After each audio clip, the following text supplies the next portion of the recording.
voluminous. But we want to set a necessary foundation because we know that as young Nigerians, we can define the narrative. And that's why I invite each and every one of us to be an integral part of this summit. Beyond the summit, we owe ourselves a concomitant responsibility. Use your social media. Use your various channels to pass forth information so that people are well informed. By the grace of God, we do not intend to waste so much time today. We have our lead facilitators, we have our panelists who will come and do justice to it while the time comes. But I want you to know one thing as I take my seat. The most important person or persons in this summit is you. The success of this summit depends on what you take from this place. So my friends, I invite us to come together to see how together we can sensitize fellow Nigerians. And at the end, we believe that things can get better if we ourselves get better. Thank you very much for coming for this summit, and we believe we're going to have a wonderful time. God bless you.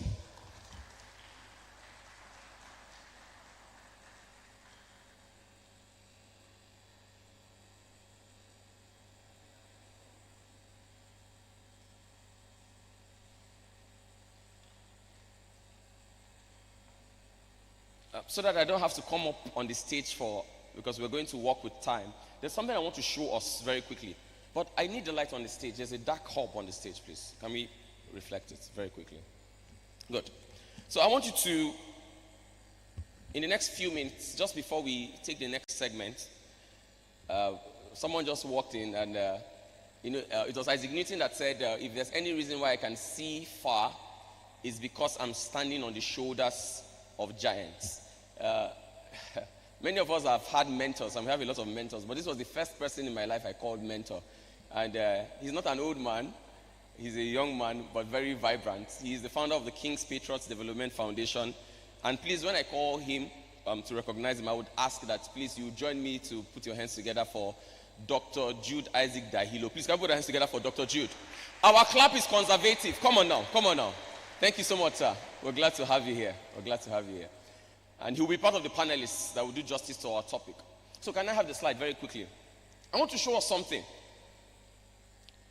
And this relates to why we're here. The question I have for us is this. Who knows what this is on the screen? Who knows what it is? Anybody? I was going to give the person 10,000, but there's no problem. Let's go on. No, let's go on. Let's go on. What's on the screen? A television. Do we agree that that's a television? How many of us have this in our houses? Nobody? Nobody?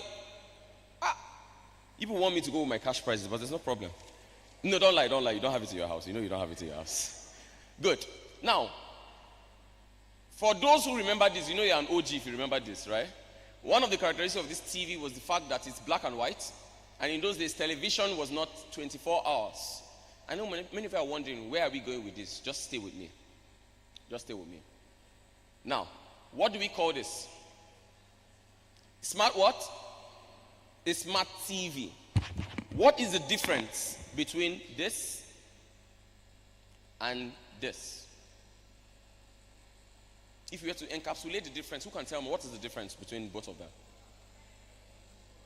No, please project. I want to hear you. The color, is that all? The what? Good. Permit me to move forward, then I would come backwards. Now, who remembers this? What do you call it? Telephone. I like the way you called it in full. But can you compare that with this? What do we call this? Smartphone. I think we're getting there. Last but not the least, this is my favorite. I want you to say this. What is this? Tortoise car. B-tool. The person that called it B-tool, you're a suspect, really. Yeah? Good. Who can tell me one famous thing about this car? The engine is where? At the back. And the boot is where? But no matter how emotionally attached you may have been with this vehicle, can you compare it with this?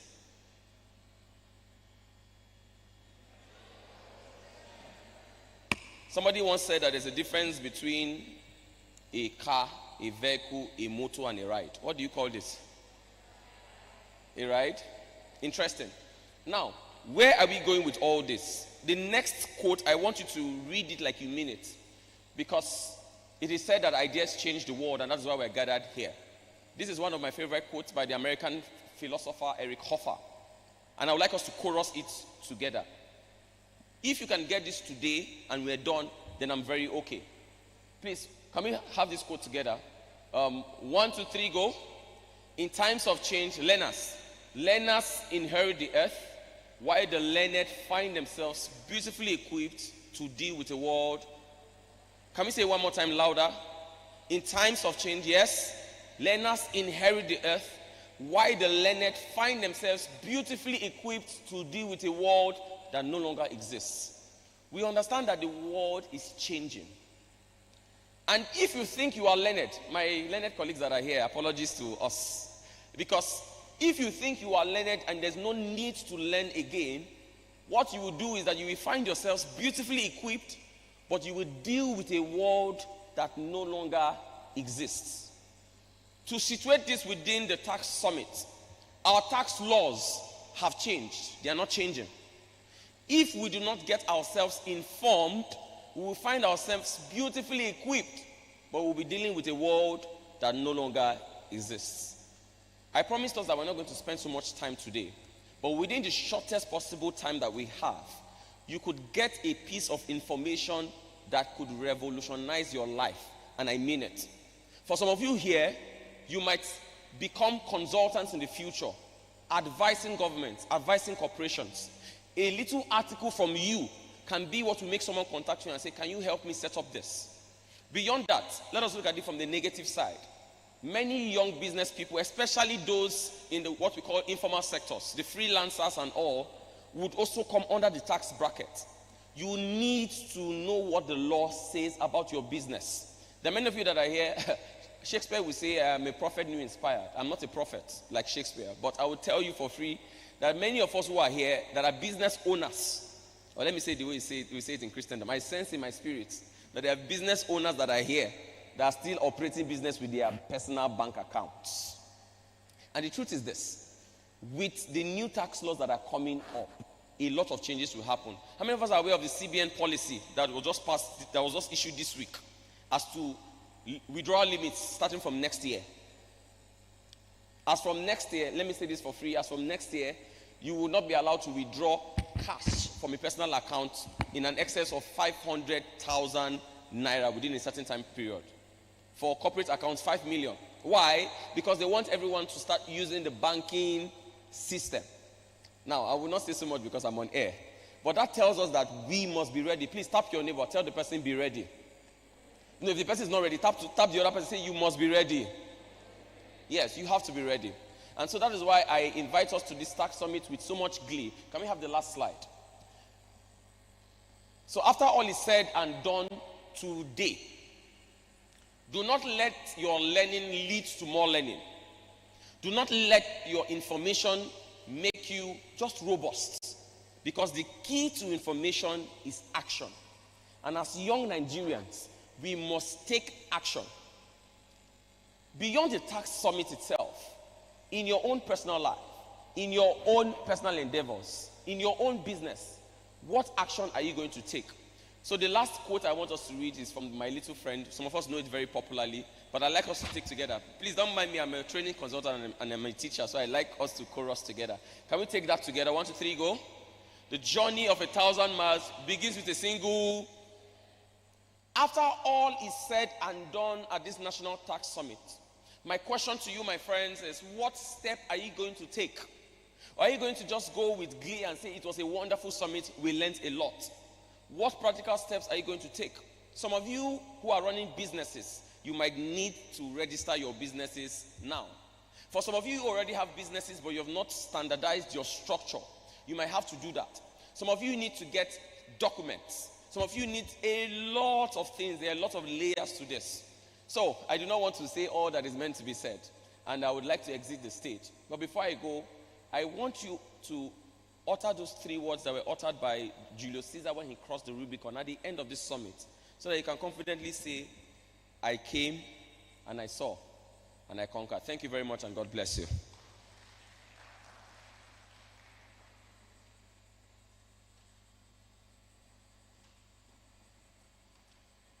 I expected the applause to be louder than that. Thank you. Whenever Barrister Sam speaks, even though I wasn't alive at the time, he reminds me of people like Socrates, people like Plato, people like Cicero, and I'm sure that some of you can agree because Barrister Sam is public speaking personified. So please give him a round of applause again. All right, so before we move to the next thing on the agenda, I just want to see how much of tax some of us here actually know. So we'll be doing a little activity, facts versus myth. So I'll be mentioning certain things relating to tax, and then the audience will chorus whether or not it's a myth or a fact. Do we understand that? Do we understand that? Oh, okay. All right, so are we ready? How many of us know our tax laws? All right, so the first myth that I'll be, myth or fact, I don't know if it's a myth, that I'll be mentioning is you can be penalized even if your tax mistake was unintentional. Myth or fact? Myth or fact? Okay, that's a fact because ignorantia juris non excusat, and ignorance of the law is not an excuse. So whether or not you know that you're supposed to do that, not doing it would still lead you to a penalty. Okay, the second one is only big companies need tax planning. Myth or fact? Yes, that's a myth because even small companies, even people with just business names also need tax planning. Okay, the next and final one before we move to the next is tax compliance can help your business get loans and government contracts. Myth or fact? Yes, actually. Without properly filing your annual returns, you may be unable to apply for loans and grants from the government. Okay, thank you very much. Please let's give a round of applause to ourselves. So apparently everyone here is a tax enthusiast. That's beautiful. So up next, I'll be an astute professional with demonstrated excellence and a strong research interest in technology law, taxation law, energy law, and contemporary legal challenges in Nigeria and beyond. Mr. Ati has also made paper presentations at both national and international conferences. He is passionate about the intersection of law, emerging technologies, and ethics, with a focus on how legal systems can support innovation while safeguarding equity and human rights. He is also a committed advocate for the responsible use of AI and emerging technology. Mr. Atif Solomon Vendega also happens to be the president of Tax Club while he was at the University of Abuja. He's a renowned tax enthusiast. And it was he who told me sometime when I was in 200 level that there are only two things that are constant in this world. The first is change, and the second is tax. So once again, please let's give him a round of applause as he takes the stage.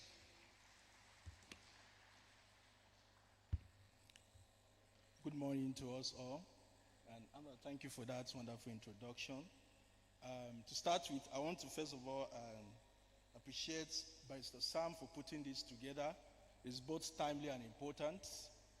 We're at that critical time in our country, in our nation, where everywhere you turn, both the social media and the physical events, discussions are around the tax reforms.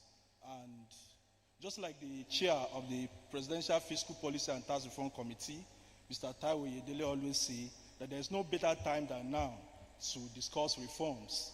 And I hope that this morning we discuss those reforms. Please, the slides.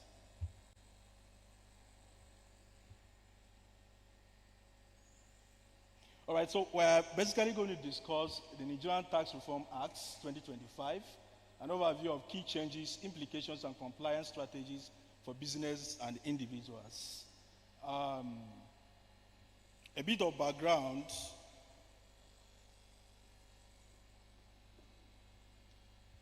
When the current president, President Bola Ahmed Tinubu, resumed office, he said he wanted to hit the ground running, and he actually meant that. So on the 8th of August 2023, he inaugurated a powerful committee called the Presidential Fiscal Policy and Tax Reform Committee. the committee was tasked with the responsibility to look at the Nigerian tax system. What are the challenges in the Nigerian tax system? And of course, the challenges with the tax system and the current tax system is that the multiplicity of taxes. Beyond that, we have tax laws scattered all over the places. For example, there's a tax law on personal income tax. We have the Personal Income Tax Act.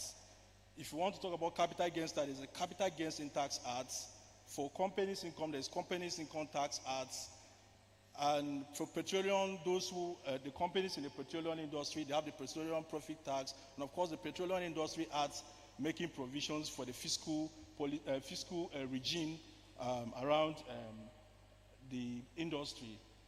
And then they were so much burdened, and then the challenges also ranges from the fact that the Nigerian tax to GDP ratio, the tax to GDP ratio actually explains the ability of the country to be able to collect taxes from its citizens. The tax to GDP ratio of the country was hovering around 10%, very small even within the African continent. So all of these things, all of these challenges became the reason why the government would want to see how we can sanitize the system. And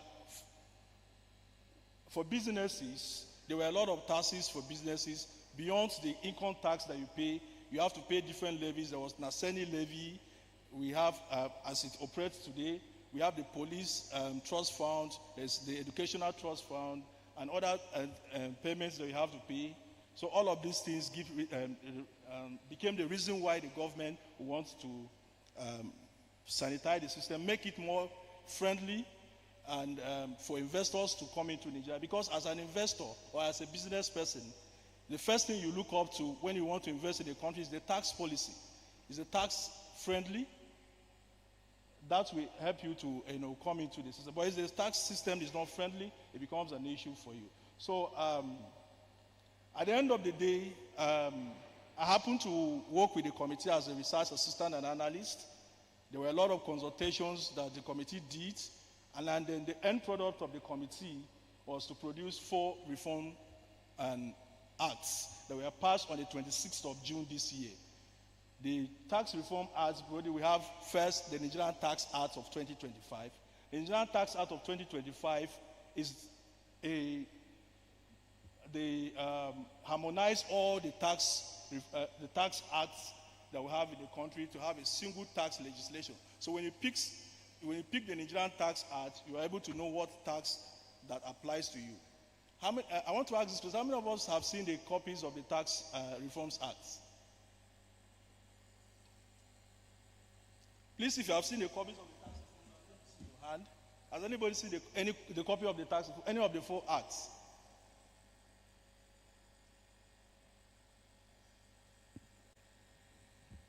Hello? So you have not seen any of the 4 reforms acts?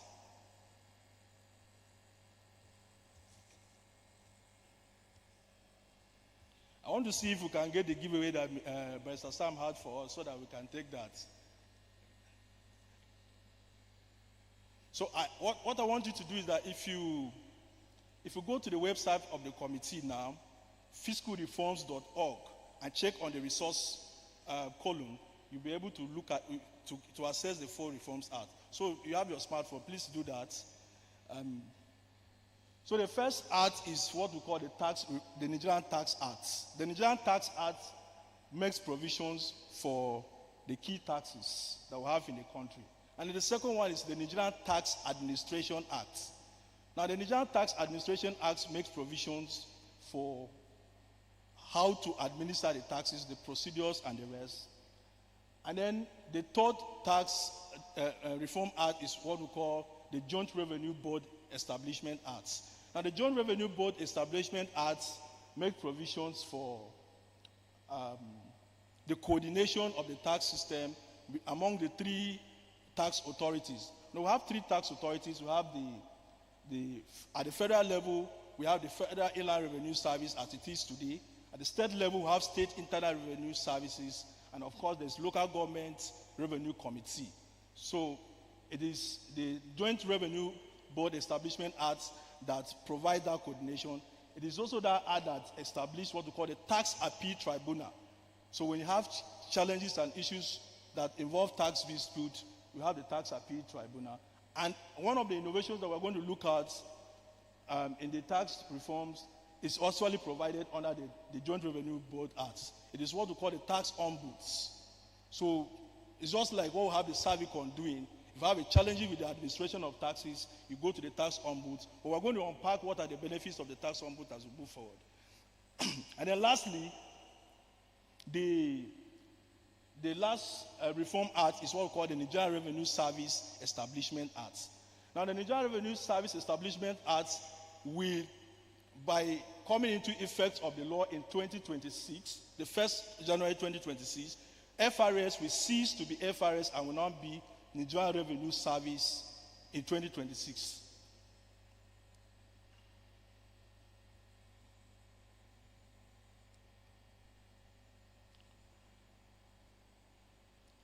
So it is hoped that at the end of this training that we are able to understand the structure, purpose, and historical context of the Nigerian tax, the 2025 Tax Reform Act.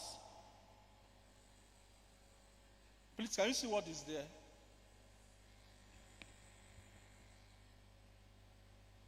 Is it clear? All right. So at the end of the day, to be able to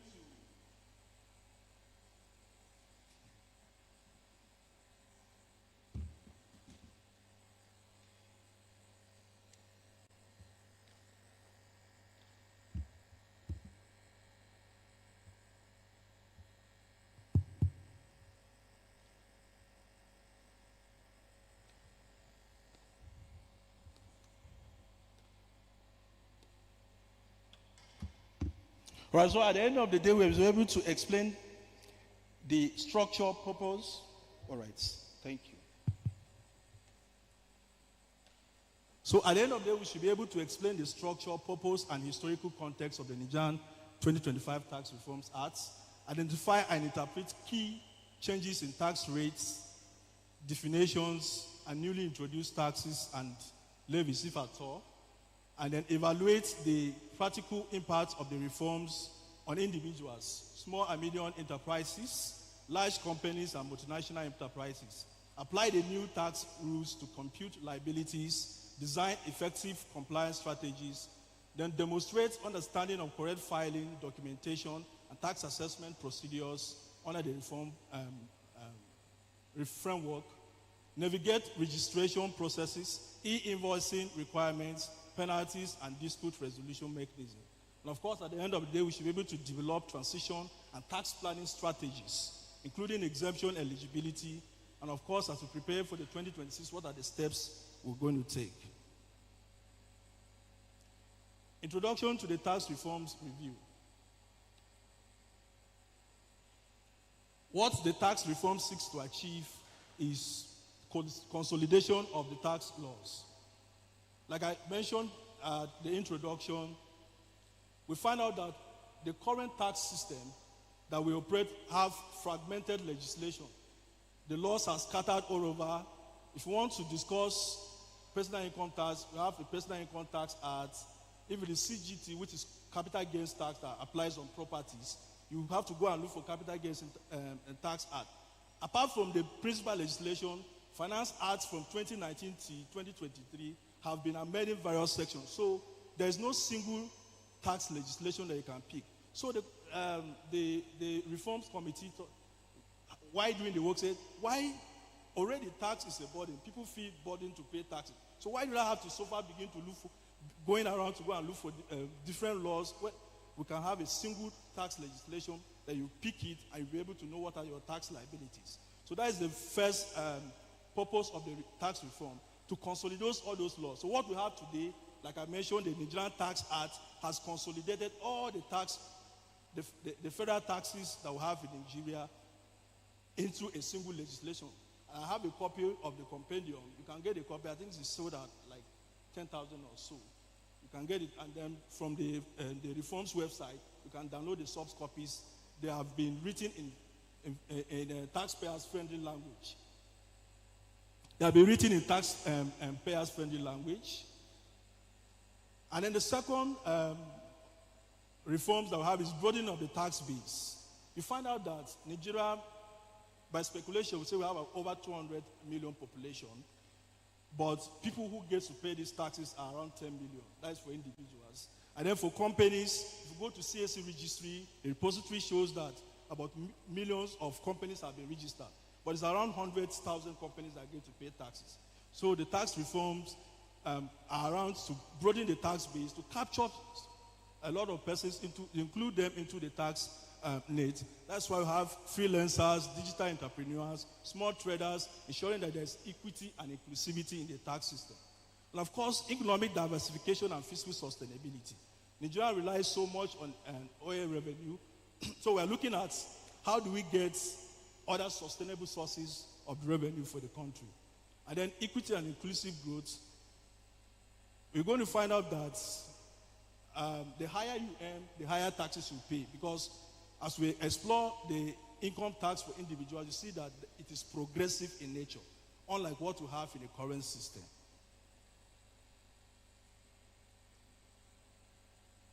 The Tax Acts. The Nigerian Tax Acts, it is the substantive law. It provides for what is taxed. Who is taxed? What are the tax rates?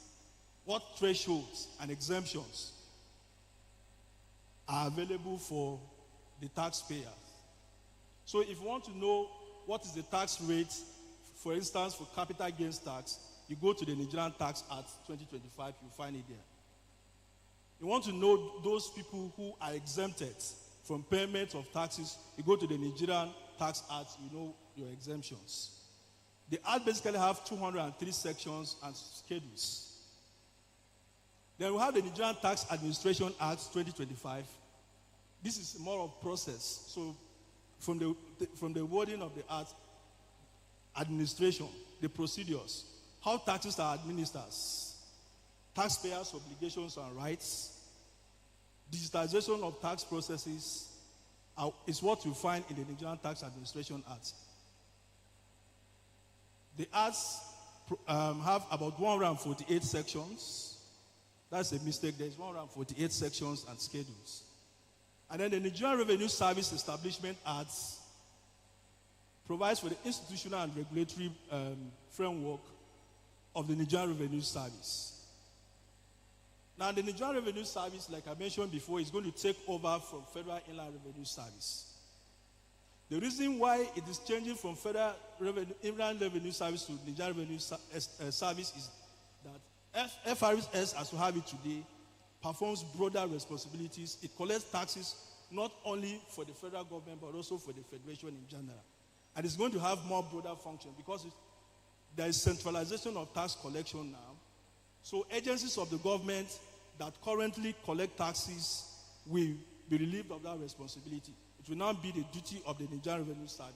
For instance, customs collect excise duties and the rest. It is now the Nigerian Revenue Service that will collect it. If you are a company that operates in the upstream petroleum sector, for example, in the oil and gas, the Nigerian Upstream Petroleum Regulatory Commission collects royalties and other taxes for those in that sector. But the law says, no, leave these taxes to be collected by a federal body, which is the Nigerian Revenue Service. Are we together? And the law has 43 sections and schedules. And then lastly, the Joint Revenue Board Establishment Act. It provides for intergovernmental coordination, revenue sharing. So if you want to discuss issues around VAT sharings and the rest, dispute resolution between the federal and state and the local government, just like I mentioned, just like we have 3 levels of government, there are also 3 tax authorities. So oftentimes you'll be hearing those in the tax discussion mentioning relevant tax authorities. So for the federal government or for the federation, we have the Nigerian Revenue Service. For the states, we have state internal revenue services. So, for example, the FCT where we are today is the FCT Internal Revenue Service, that it is the tax authority. And then that also applies to other 36 states. Then we have the Local Government Revenue Committee. The Act has 61 sections and schedules.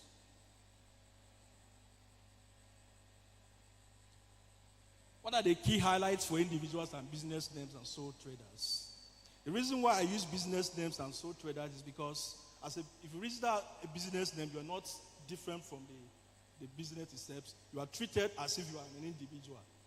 That's why it is there. Individuals and sole traders are now fully taxable persons under the law. If one of the key highlights is that individuals earning minimum wages are completely exempted from taxes. So that the law says that if you look at section 163 of the Nigerian Tax Act, it says those who earn minimum wage are exempted from taxes. So if tomorrow the government increases the minimum wage, let's say to 1 million, you are still not going to pay taxes so far as you receive minimum wage. That's what the Act says. Residency rules has been clarified. Individual resident, if they spend 183 days in Nigeria within 12 months, they will be, I need to explain here. The rule that applies to taxes is residency.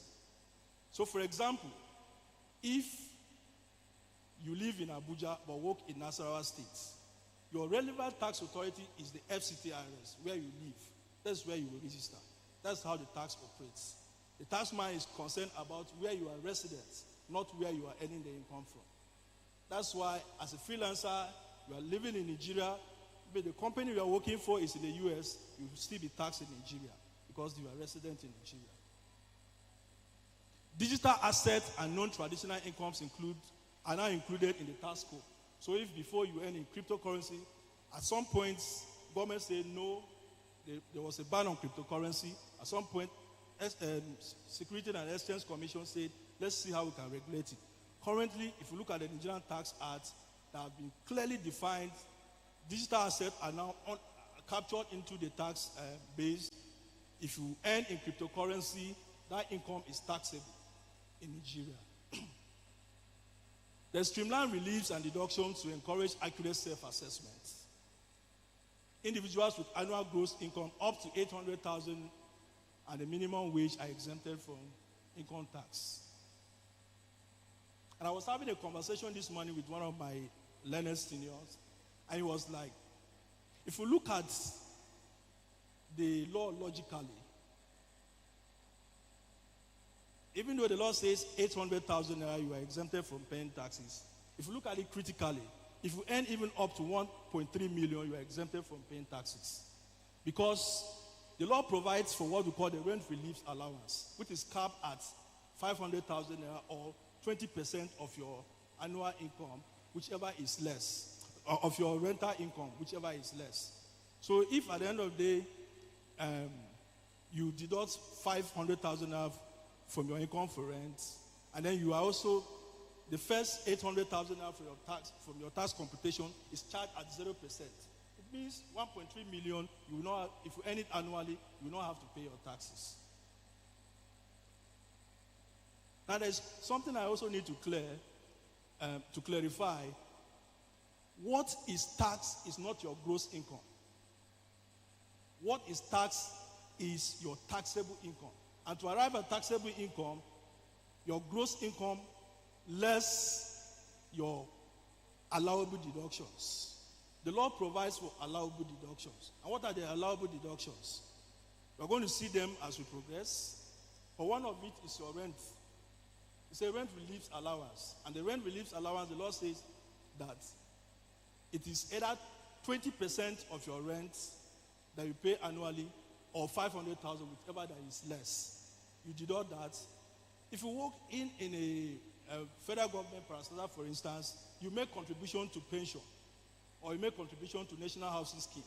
Those are your deductions. You are allowed to deduct those from your income. It is what is left after these deductions that is the tax rate is applied to. And then sale of owner-occupied house is exempt from tax. So, for instance, if you have a house where you are staying, and then you sell that house, ordinarily you're supposed to pay capital gains tax on that. But the law said no. Where somebody is living, he's not selling it. It means that there will be something present that have been happening to the person that you want to sell. So the law is trying to look at the humaneness, provide some humaneness there. So if you are selling the house that you are living in as a person, your personal occupied house, no matter how much you sell the house, it is completely exempted from taxes.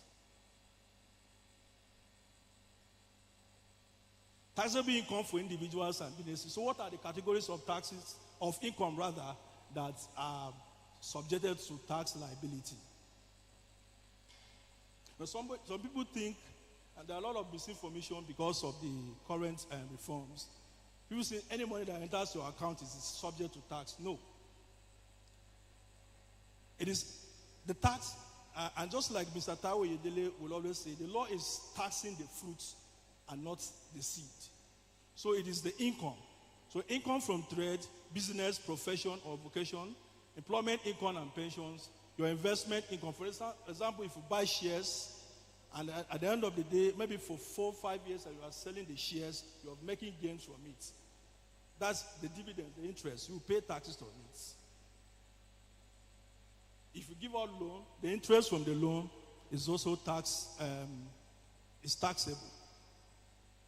Profits or income from any other sources, chargeable gains from asset disposals. So these are the categories of income that are subject to tax.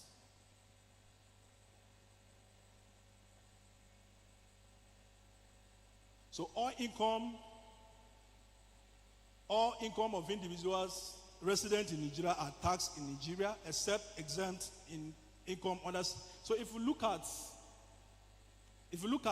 Chapter 8 of the Nigerian Tax Act, particularly Section 163, it provides the list of exemptions. For example, if today you register a company that is engaged in agribusiness, the law provides 5 years tax holidays on that. So for 5 years, you will not pay tax if you do that. Secondly, salaries and wages of military personnel are completely exempted from tax. And somebody was saying it's not to go join military, be that. So if you are in an army, for instance, and your salaries and wages are exempted from taxes. This does not mean that if the military person is now engaged in business, the money he makes from business will not be taxed. The law says salaries and wages, not other incomes. For instance, you have a shares in a foreign company, and then dividends is brought into Nigeria. So far as you follow the right channel, such income is also exempted from taxes. If you look at that Chapter 8, especially Section 163, there are a lot of exemptions that are available for you to enjoy as a taxpayer. Foreign income of resident tax under Nigerian law. So if you are living in Nigeria and you make income abroad, for example, freelancers, it is also brought into Nigeria for tax. I want to ask this question. Are gifts taxable? Gifts. So gifts are not taxable. So this Christmas, if you have an uncle or aunt abroad and he sends you some dollars, there's no tax on it. So tax mostly is where the services comes, maybe after rendering the services, any income you make from rendering the services. So if your father or any of your relation that is abroad sends you money, say take this one for Christmas. No matter how much dollar it is, maybe if you convert it and it's in trillions or so, it is exempted from taxes because gifts are not taxable. Remittances. If you have retirees, for instance, you are collecting pension, it is not also taxable. And then presumption taxation applies where income records are inadequate. So, for example, there are no clear records to show the tax authorities that you are liable for taxes. They can decide to make a presumption tax for you and ask you to pay any amounts that they conclude at the end of the day. Deductible allowances or expenses for businesses. The expenses, for example, if you are a sole trader or you are registered as the business name, The expenses that are wholly and exclusively incurred in any taxable income are tax deductible. Before now, or what we have currently, the law says that that's what we call the rent test. That for you to deduct any expenses for the purpose of taxes, such expenses must be wholly, reasonably, exclusively, and necessarily incurred. The taxman says reasonably and necessary is so vague that anybody can bring reasonable and say this income is reasonable.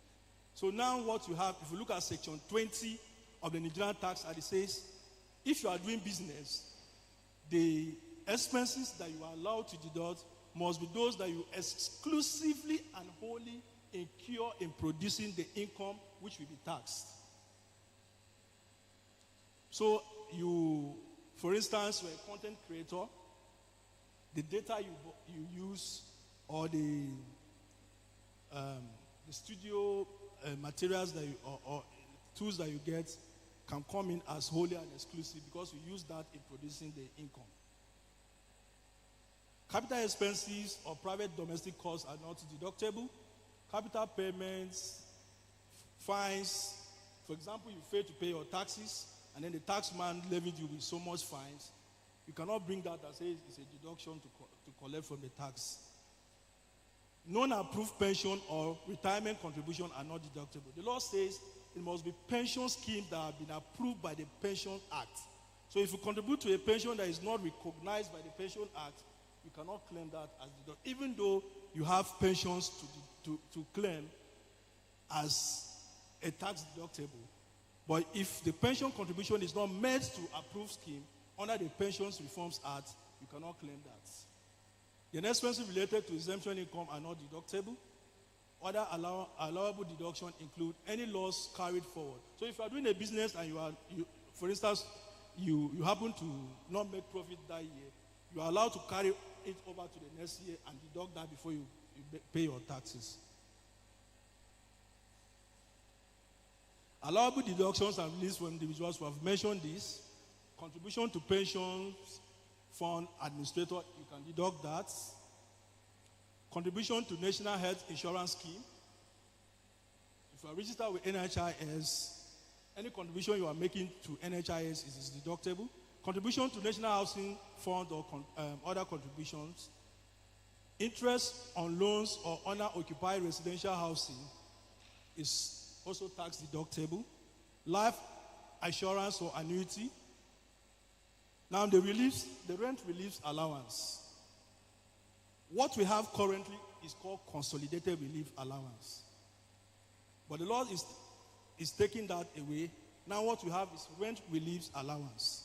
The rent relief allowance is 20% of your annual rent or 500,000 naira, whichever is lower.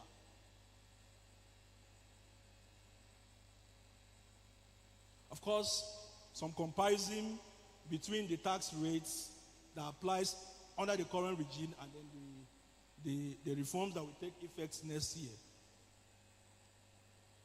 So under the current regime, after your deductions, your income, how the taxman calculates is the first 300,000 naira will be charged at 7%. The next, the same way. But what we have currently, or what we are hoping that by next year, or what will become effective next year, is that your first 800,000 naira from the income, that is taxable income, will be charged at 0%. And that's why I mentioned that.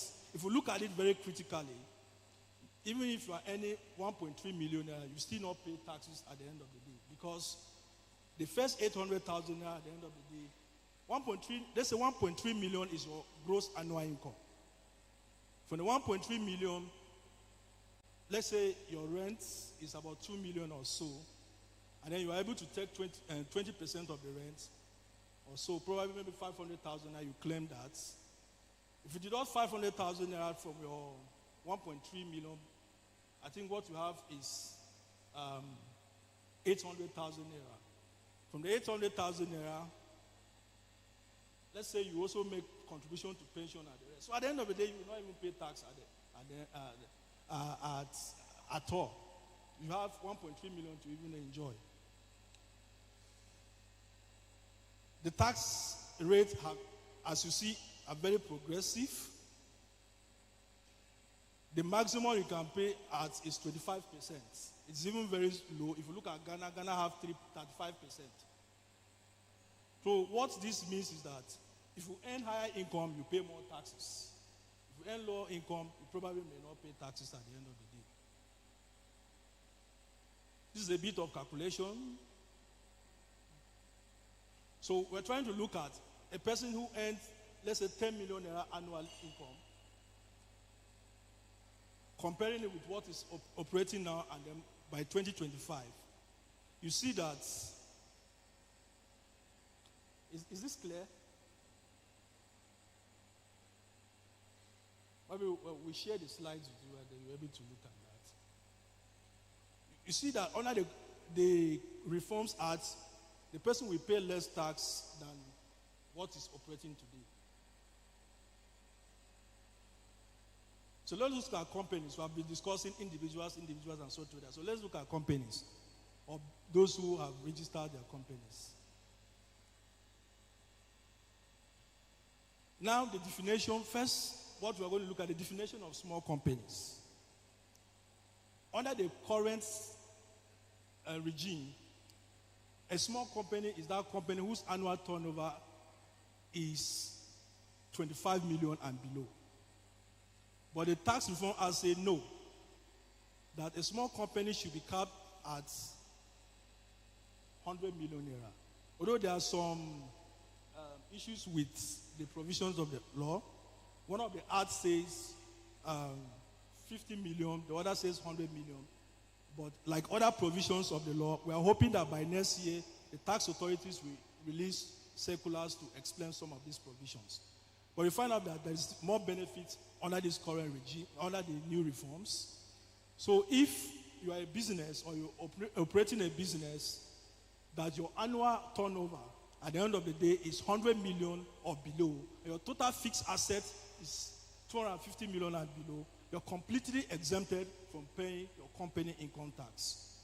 Not only company income tax, which is at 30%, you also not pay capital gains tax, because the new reforms have non-capped capital gains tax together with income tax. Under the current regime, your capital gains tax is 10% of your profit, or of the gains that you make. But the current reform says that for companies, if you dispose any assets, it will be treated as the way they treat income tax. So for companies, it will be 30%. For individuals, it will range from the rates that we have shown in the last slides, that starts from 800,000 naira to 50 million. And you can find that rate under the fourth schedule to the Nigerian Tax Act. As a small company, you are also exempted from value-added tax. You are also exempted from the development levy. So you see the benefits as a small company you have under the current tax reforms. So if you are doing business as a small company, and this is your annual turnover and your fixed asset, you enjoy 0% tax. That is capital company's income tax. You will not pay capital gains tax. The development levy, that is 4%. You will not also pay the development levy of 4%. So between these reforms and what operates now, which one is more favorable?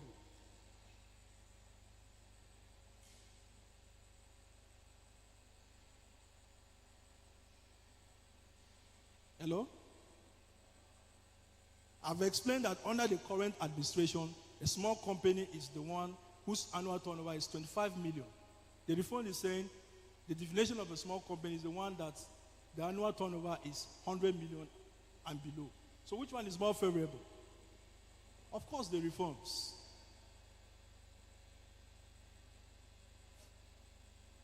There's also a definition of the Nigerian expansion in the definition of what a Nigerian company means. So a Nigerian company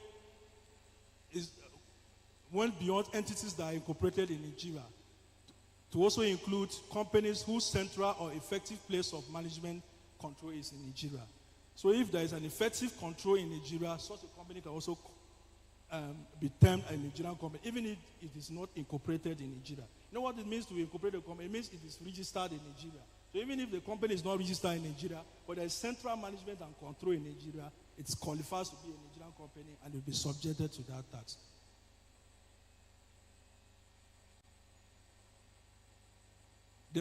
There's minimum effective tax rates.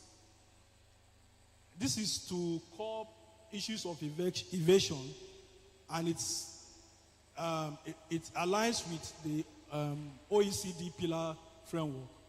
So companies whose annual turnover is 50 billion or more, or who are members of a multinational enterprise with a global turnover of 75 million,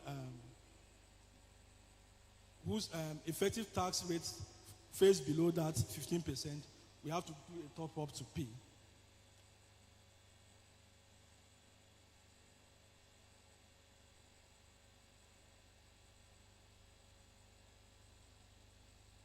And there's what we call economic development incentives. If you're operating business in Nigeria, there's what we call the pioneer status. Is there anybody that have heard about the pioneer status? If you engage in certain priority areas, for example, startup, agricultural businesses, there are priority areas that the government said, let's encourage investment in it. So what we have currently is pioneer status. So for the first 3 years, you enjoy tax holiday. You will not pay any taxes if you engage in such priority sectors. And then it can be renewed for another 2 years. So 5 years tax exemption, or what we call tax holidays. Like a tax holiday simply means you will not pay any tax on that. But the new law says no more pioneer status. What we have is economic development incentives. And the economic development incentives applies to those priority areas. What we are now going to have is a tax credit and not a holiday, like 5% tax credit. So if you are going to pay taxes of certain amounts, you have 5% credit to deduct from that. And then there's reclassification of value-added tax exemption goods and services to zero rated status. For instance, government want to look at the tax system and see how it affects low-income earners and those who are earning less. So what are those services? What are those items that they consume most? From food, education, healthcare, transportation. So government says that we will now classify them as zero-rated vatable goods. Now the reason why it is classified as zero-rated vatable goods, for instance, if you run a school, if you own a school, the educational services, for example, your tuition fee is tax exempt. As a student, if you are paying your tuition or your school fees, your school fees is not vatable. You're not paying taxes on it. Sometimes you pay through remitter. The charges you are seeing from remitter, the value-added tax you are seeing for that remitter, it is the remitter services that you are using, that you are charged, not the school fees. So, but you are running your school. Of course, the materials you are using in running the school, you are going to pay input VAT on them. So how do you recover your VAT? The company now, the law now says your schools and the rest should be classified as zero-rated. So that at the end of the day, you can apply to the government and get refund for your VAT. Isn't that a good system?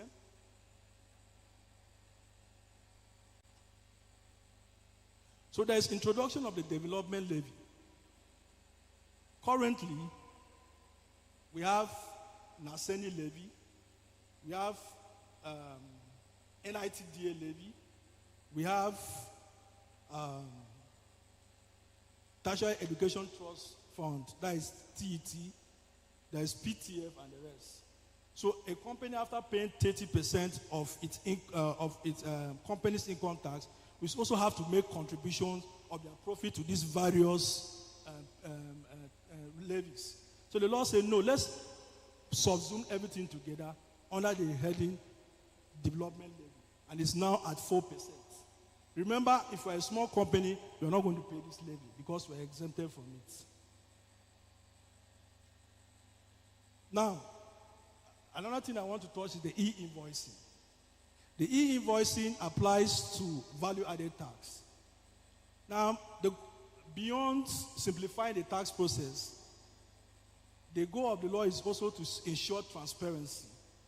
So the government is saying that if you operate your business with vatable goods and your annual turnover is about 5 billion naira, for a start, you have to employ what we call the fiscalization process.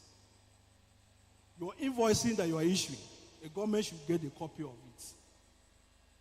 So the system will be done in such a way that as you are issuing your invoices, a copy of the invoice you are issuing is also being sent to the relevant tax authority. This is to track your income, to track it. Just as Sam mentioned, you need to shine your eye because the government is going to because there's a lot of evasion. The government is trying to curb those evasion and create a platform such that there is intelligence sharing, there is transparency. So you are going to employ a software such a way that, and there are accredited agents that the relevant tax authorities are working with. You have to use them to employ those softwares and ensure that any VAT, any invoice you are issuing to your customers will have a copy of it to the government, so that at the end of the day, when you declare your taxes and your liabilities, there's going to be a tracking that the government will track at the end of the day. Business restructuring, for example, if there is merger and the rest that will happen, you're exempted completely from these taxes. Input VATs, like I mentioned, give example with education, you are allowed to deduct that. There's also provision on VAT return and refund. So if you incur VAT at the end of the day, you are going to apply to the government and the government will refund. But the question is, how feasible government is going to refund that? So we'll wait for 2026 to see how that will come into play.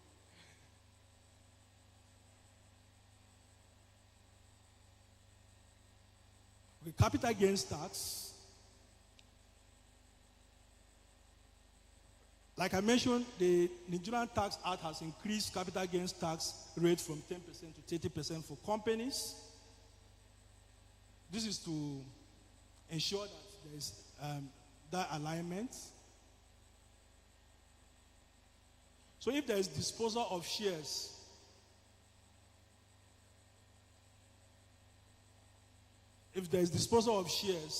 up to 150 million naira in the 12 consecutive months, and the gains does not exceed 10 million naira, such transaction is exempted from capital gains tax. If, for example, you sell your shares and you invest that money in the Nigerian company, tax does not also apply. Stamp duty on lease, 0.76% for lease on terms between 0 to 7 years, and then 3% for lease exceeding 3 years.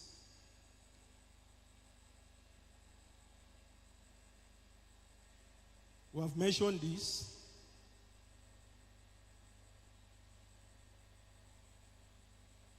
So there is clear definition of digital assets under the law. And of course, the digital assets like cryptocurrencies and the rest have not been brought into the tax base. So if you trade in cryptos and the rest, the digital asset providers have the obligation to report your trading to the government at the end of the day.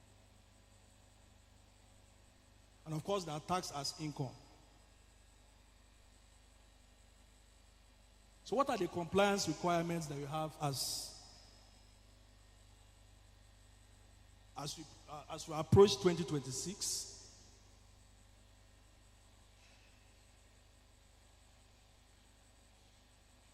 One thing I need to say is that as we approach 2026, we must prioritize record keeping.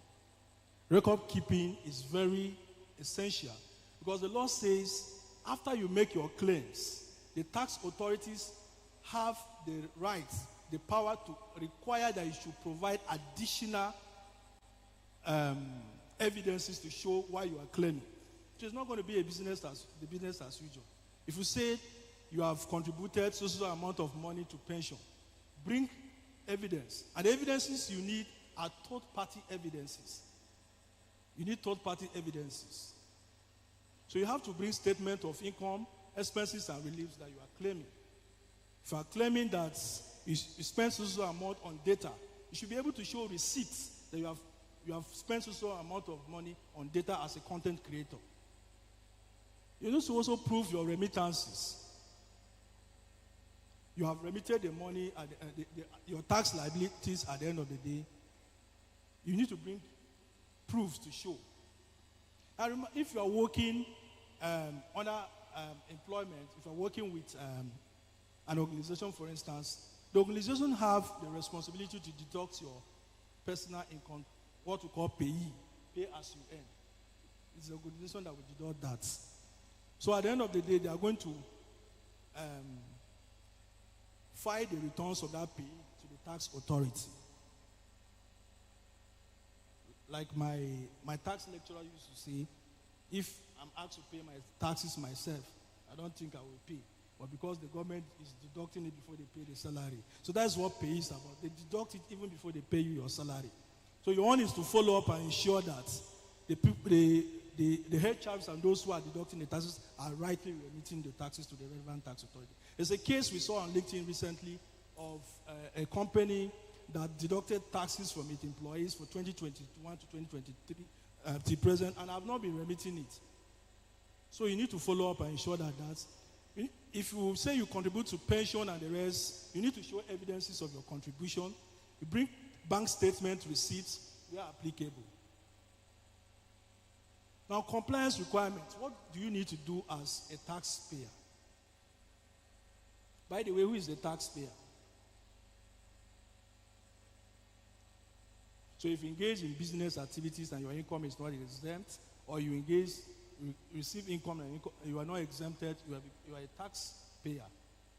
It doesn't matter whether that particular year you are paying your taxes or not, you are a taxpayer. And you have obligations to follow. And one of your obligations is to register and get your tax ID. Your tax ID is very important.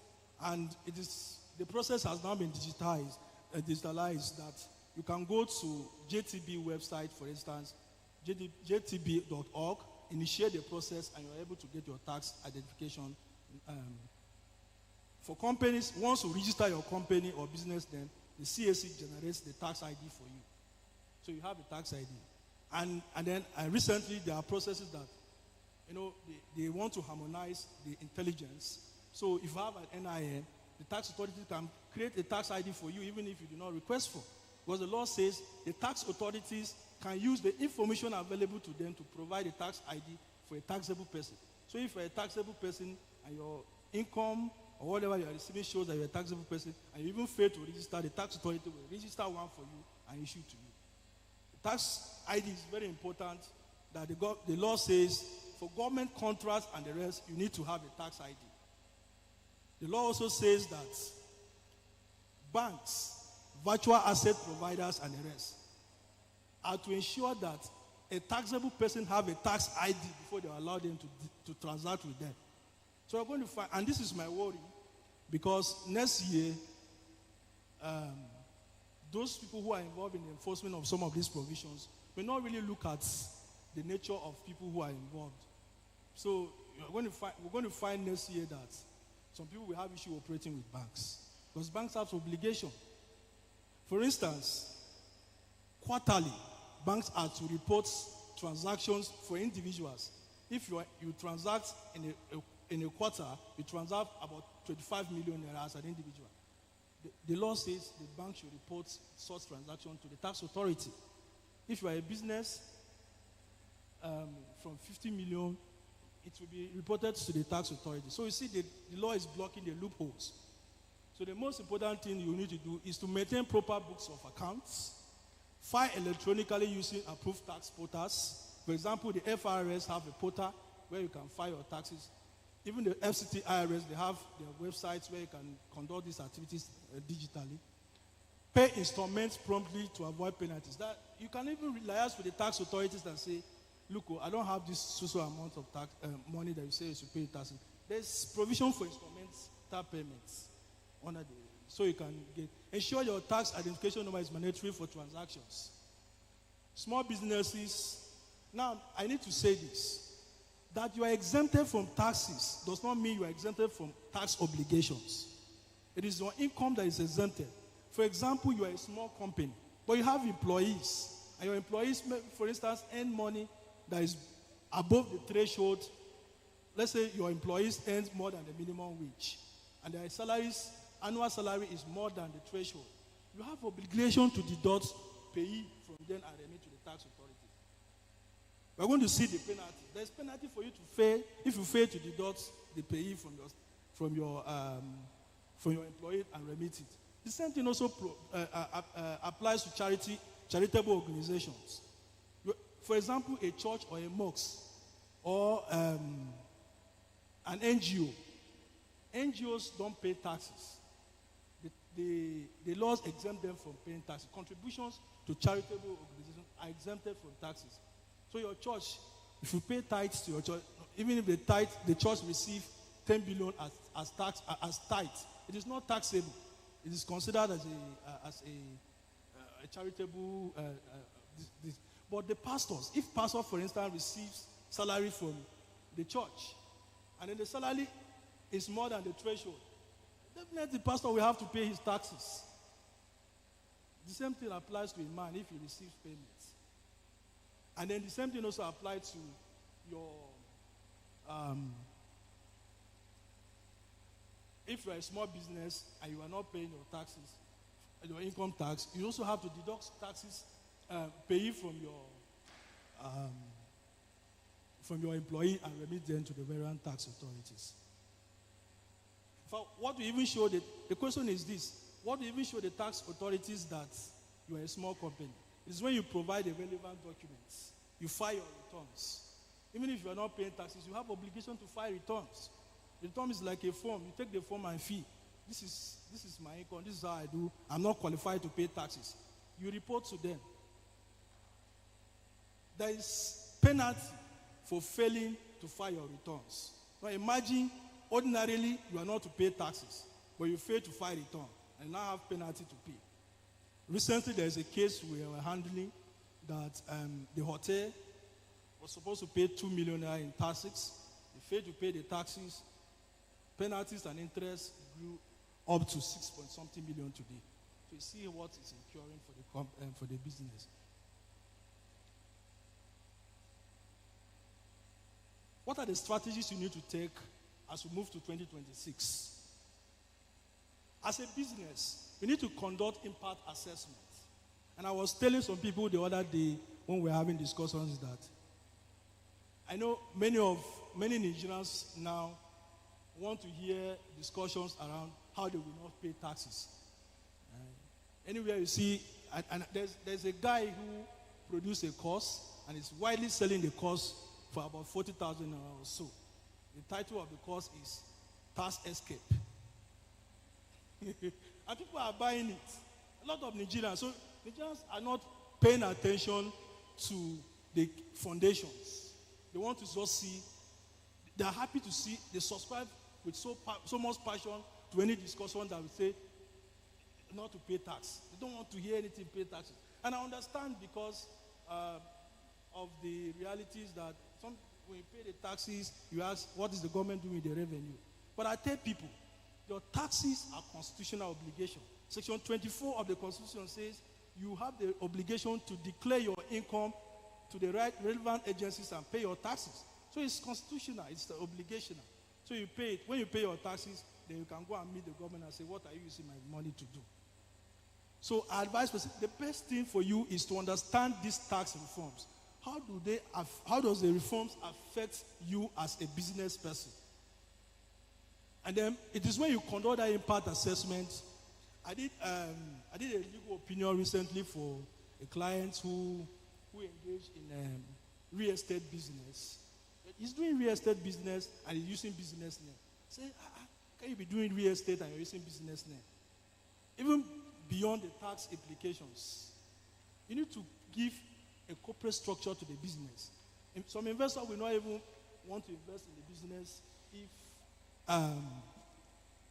you are not having a corporate structure and the rest. So you need to do impact assessments.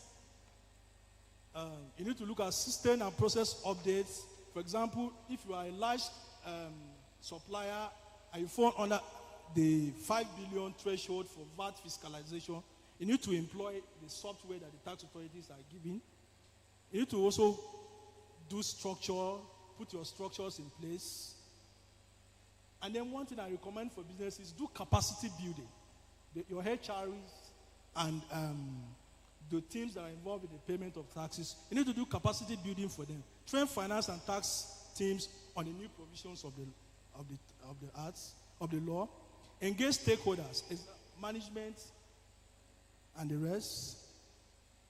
Attend technical sessions and workshops, and then stay informed through FRS and the Nigerian Revenue Service updates.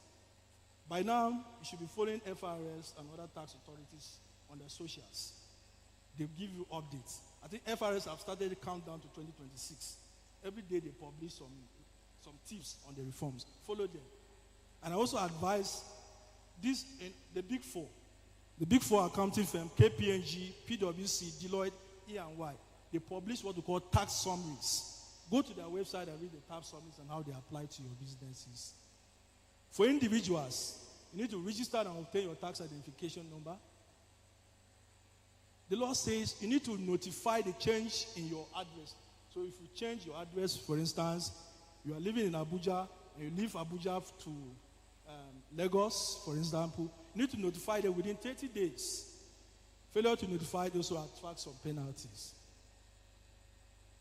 We cannot overemphasize the importance of maintaining proper records, because it's in these records that you are going to claim your deductions. If the tax authorities are objecting to your claims, you need proofs to show your claims. A bit of tax planning. Maximize the allowable deductions. Like I mentioned, the law provides for allowable deductions and reliefs. Consider timing asset disposal. Plan for global income reporting if you are a resident. File your returns electronically. Ensure payee compliance with your employer. Report digital assets transactions accurately.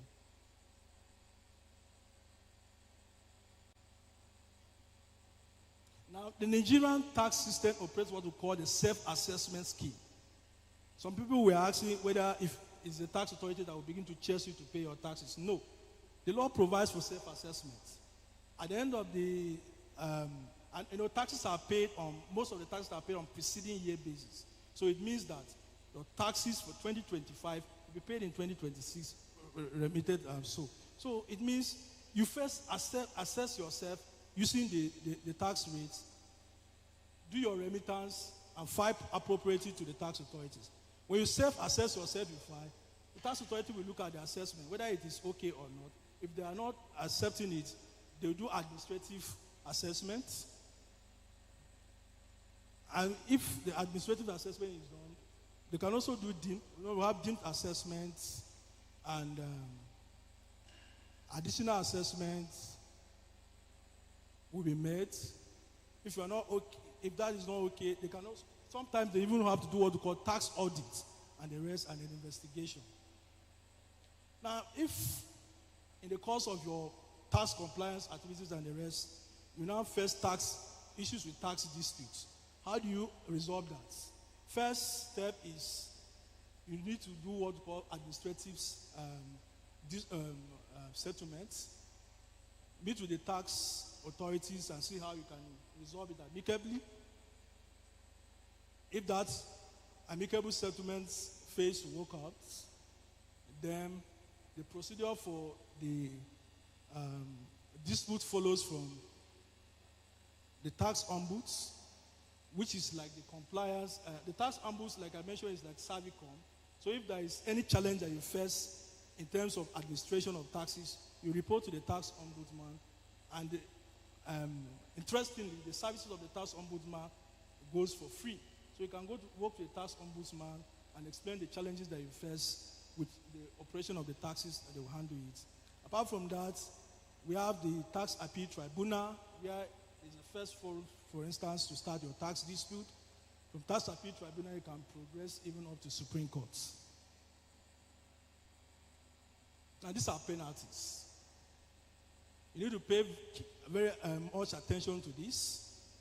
If you fail to register as a taxable person, you fail to register, the first month you have administrative penalty of 50,000 naira, the subsequent months 25,000. If you fail to keep proper records of account. But ordinarily, you should keep records of account. But the law is even helping you to do some fiscal responsibility. Like, as a business, you have to keep proper records of the account. But the law is even making it mandatory that you should keep proper books of accounts. Because the law says the tax authorities can request for your proper for your books of account, and you have to keep those books of account for at least 6 years before you leave. The failure to use fiscalization system, if you qualify, the penalties are there. Failure to attend to demand and request notices, failure to stamp, failure to notify change of address, and failure to file your tax. Now, see, failure to file your tax returns. Ordinarily, for example, as a small company, you are exempted from paying taxes, but you have to file your tax returns. Now, you are not to pay your taxes, but you fail to file your tax returns. You have, look at the administrative penalty that you have. So, instead of complying to, keep your business intact, you fail to comply, you are now incurring some penalties, which is not good for business, progress and the rest. The law says that the tax authorities can come to deploy technologies for the purpose of seeing your tax activities and the rest. If you fail to grant them access, it is also an offense under the law that attracts some penalties. And then failure to deduct taxes. Like I mentioned, if you are a small company, for instance, and you have employees working under you, you have obligation to deduct taxes from them, their payee, and remit to the relevant tax authorities. If you are engaging in business, for instance, where you are supposed to deduct withholding tax at the rate and you fail to deduct, you are going to pay 40% of the amount not deducted. So you see, ordinarily, you are not supposed to pay, but because you fail to comply, you have to pay all of this. And if you fail to comply with the virtual asset service providers and the rest,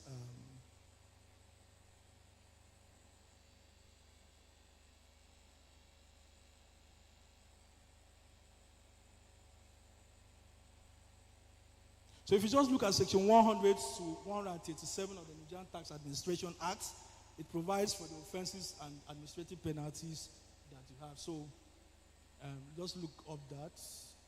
I think that is where my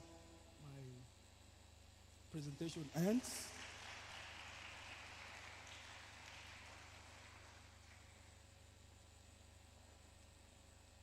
I want you to look at fiscalreforms.ng.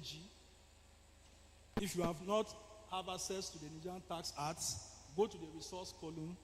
You can see the Nigerian Tax Act, Reforms Act there, the 4 laws that I mentioned today. You find them under that, under the resources column of that website. There are also FAQs that you can read also on the website to clarify you. Follow the chair of the Presidential Fiscal Policy and Tax Reform, Mr. Taiwo Yedele, on all his socials. There's also a WhatsApp channel that they have. You can get updated information. Stay informed. Follow the relevant tax authorities. If you're an individual, your relevant tax authority is the state's Internal Revenue Service. If you're a resident in Abuja, the relevant tax authority will be the FCT IRS. Remember, I've mentioned that the taxman cares about your residence. You can be working in Nasarawa, but if you're a resident in Abuja, it is the Abuja Tax Authority that will be responsible for your taxes. We cannot overemphasize the importance of record keeping. Keep records. Proper records keeping is very important. Ensure that you put your business structures in place. If it means to register as a company, do the registration. And then people only talk about the benefits of registering as a company and of small business. But I've mentioned to you this morning that you also have obligations. I will share with the convener. I've published article where I've detailed the taxpayers Rights on Obligation under the Tax Reforms Act. It's a piece of publication that I think will actually help to clarify some of the things about your rights and responsibilities. So thank you. Hope I've not exceeded my time. Please let's give him a louder round of applause. Thank you. That was a very robust one from our lead facilitator. One thing I picked was the change from pioneer status to economic development tax incentives, because I do not understand how just last week we were taught about pioneer status. I'm wondering why that change has not been effected in our curriculum. Thank you very much, sir, for clarifying that. Please let's give him a round of applause again. Thank you. All right, so while he was delivering his presentation, we had the honor of welcoming Mr. Victor Adebayo Esquire, who is the Social Secretary of the Young Lawyers Forum, Garki branch. Please let's give him a round of applause. We also had Mr. Ajibola Bello Esquire, the Deputy Managing Director for Law Corridor, who will be giving us a very short goodwill message. Please let's give him a round of applause as he comes on stage. And I read his citation.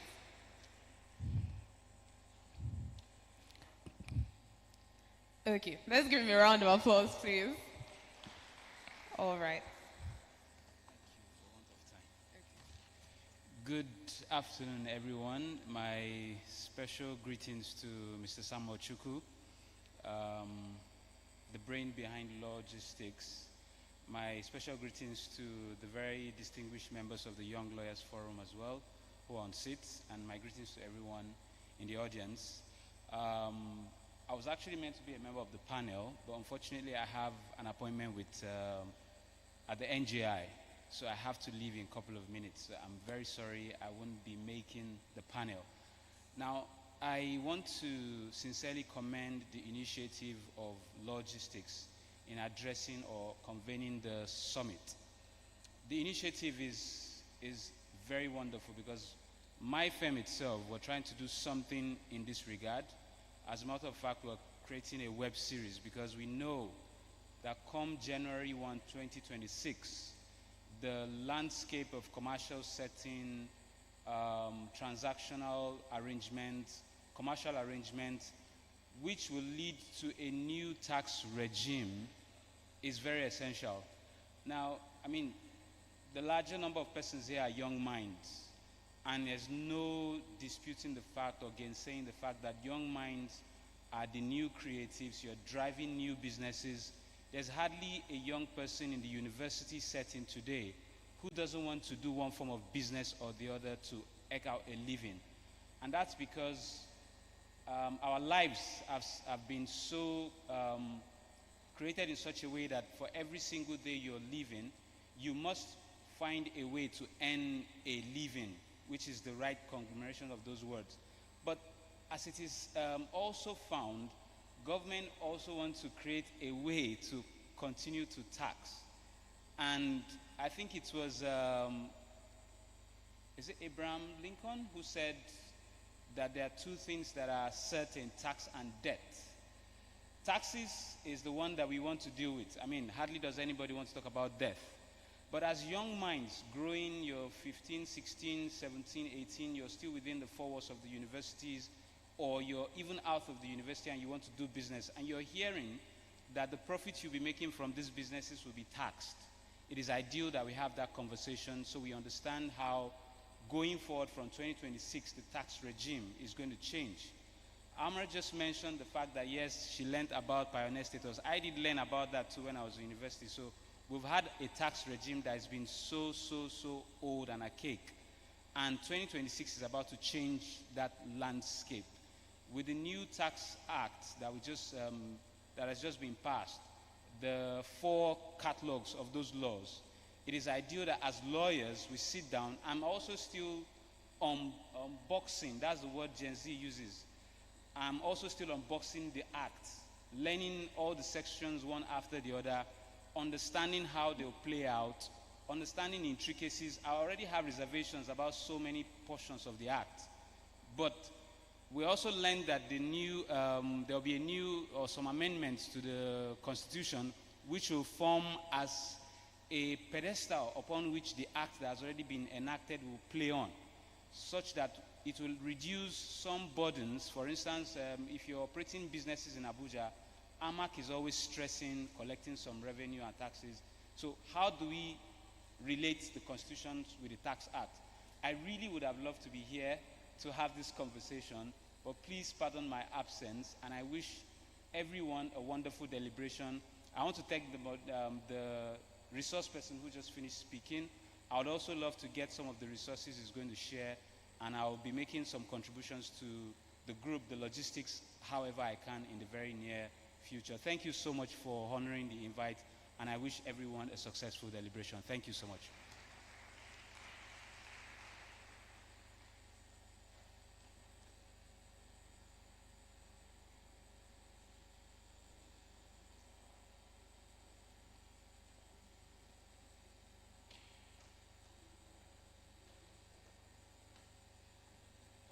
Okay, please let's give him a round of applause as he takes his leave.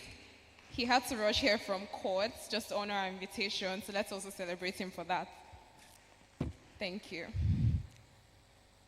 So while our lead facilitator was speaking, we also had the comrade Nwede Emeka, who is the Special Assistant Training, Operation and Youth Engagement to the Director General of Citizenship and Leadership Training Center. He's here representing the Director General of the Citizenship and Leadership Training Center, Ms. Rintola Abiola. So I'll be calling him now to give a very short goodwill message. Please let's give him a round of applause as he comes on stage.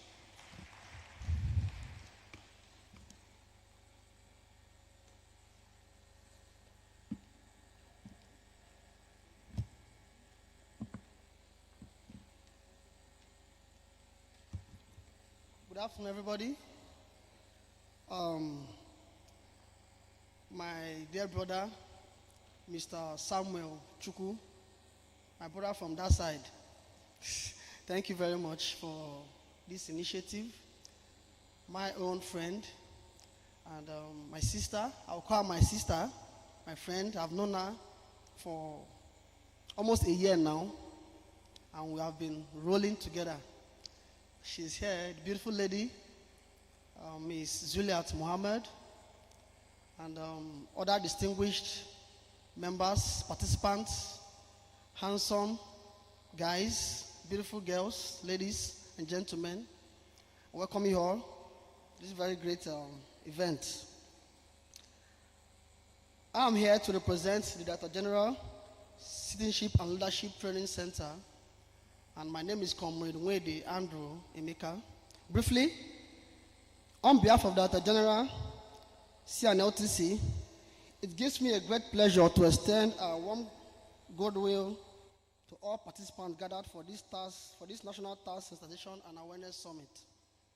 This summit could not have come at a better time, as our nation works to strengthen its economic foundation. Understanding Nigeria's new tax laws becomes not just important, but essential. Today's engagement empowers citizens, business owners, and professionals to confidently navigate their tax responsibilities while taking full advantage of the opportunities that these reforms provide. Our recent partnership in October with the Federal Inland Revenue Service stands as a testament to our unwavering commitment to nation building. A few months back, we had a partnership with the FRS regarding tax. Together, we are promoting a culture of informed, responsible citizenship, one that positions young people at the center of national progress. As the DG affirmed, I wish to assure everyone present here today, and indeed all young people across the country, that this reform have been crafted with your best interest at heart. Whether you are a professional, salary earner, or a business owner, the goal is clear. It's not to place unnecessary burden to young entrepreneurs, but to uplift them through a simpler tax system that is linked to incentives, improved access to credit, and comprehensive business support.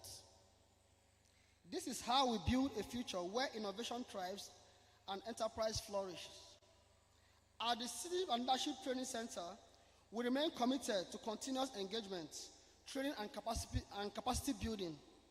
Our hope is that every Nigerian, especially young, vibrant youth, can contribute meaningfully to national development with knowledge, clarity, and confidence. Thank you all, and God bless you. I also want to appreciate our brother, the facilitator. In fact, there's a saying that says, when you see them, you know them. When I came in fact, the lecture that he gave us here, so comprehensive and interesting. I said, may God bless you for the lecture. You are a product. As a comrade, I'm seeing you already. In fact, you are going far. May God bless you very much. Thank you all very much. God bless you. All right, so let's give him a round of applause again. Are we tired? So let's give him a round of applause. All right. So up next on our agenda is a panel session. But before we do that, by the way, I understand that some of you may have questions from the presentation. We'll be taking all questions after the panel session. Our lead facilitator is also a panelist, so he may even answer those questions during the course of the panel. So now we'll be taking a very short networking break for about 3 minutes. Everyone should stand up, stretch their legs, speak to one another, make new friends, get to know the person who's beside you or behind you or before you, wherever. So 3 minutes before we move to the panel session. Everybody's still sitting down. Nobody wants to network. Nobody wants to get to know the other person.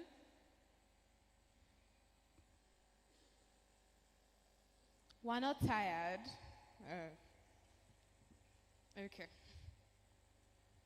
You can get to know our panelists, our speakers, just move around and rest.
right, thank you very much. We can settle down now.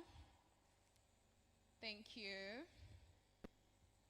I hope we've all met one or two new people. We've learned about them, worked out potential collaborations. Thank you. So before we move to the panel session, once again, can we all please take out our cameras, our phones, and take a selfie with the person beside you or by yourself if you're sitting alone, like me. I'm all alone here. So take a selfie and please post on your Instagram handle. Tag Logistics Africa and the convener, Samuel C. Chuku. I'm not seeing any lights. I'm not seeing any flashes. Okay, I'm seeing some. All right, so tag Logistics Africa, tag Samuel C. Chuku. So at Logistics Africa, at Samuel C. Chuku.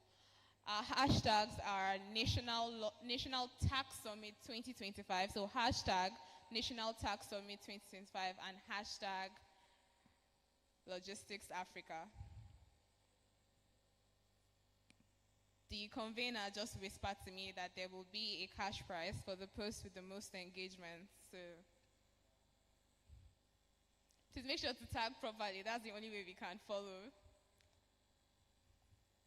There are still some people that haven't taken selfies.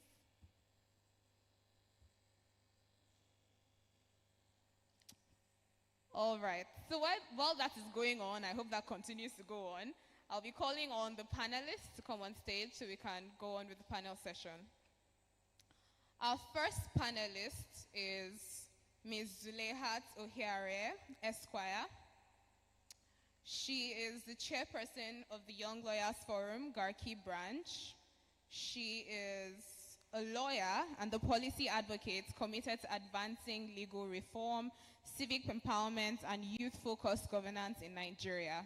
She currently serves as a special assistant on legal matters at the Citizenship and Leadership Training Center, where she supports institutional governance, legal advisory, and compliance processes. She also leads civic and rights-based advocacy as founder and executive director of Citizens Initiatives for Rights and Empowerment.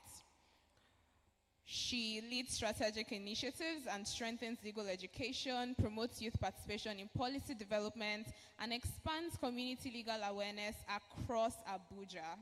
With a strong record of supporting high-level government programs, drafting legislation such as the Nigerian Youth Investment Trust Fund Bill, and implementing rights awareness projects that have reached tens of thousands, Ms. Zuleihat brings a results-driven, justice-oriented approach to governance and development. She is passionate about building inclusive institutions and leveraging legal tools, policy advocacy, and storytelling to strengthen civic engagement and empower communities. Ladies and gentlemen, Ms. Zuleihat Ohiare, Esquire. Please let's give her a round of applause.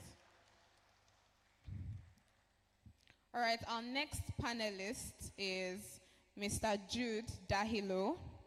Mr. Jude Dahilo is an inspirational speaker and youth human resource capacity trainer with a first degree in library and information technology and a master's degree in information technology and an honorable doctorate in leadership and mentorship management from the American Management University, USA.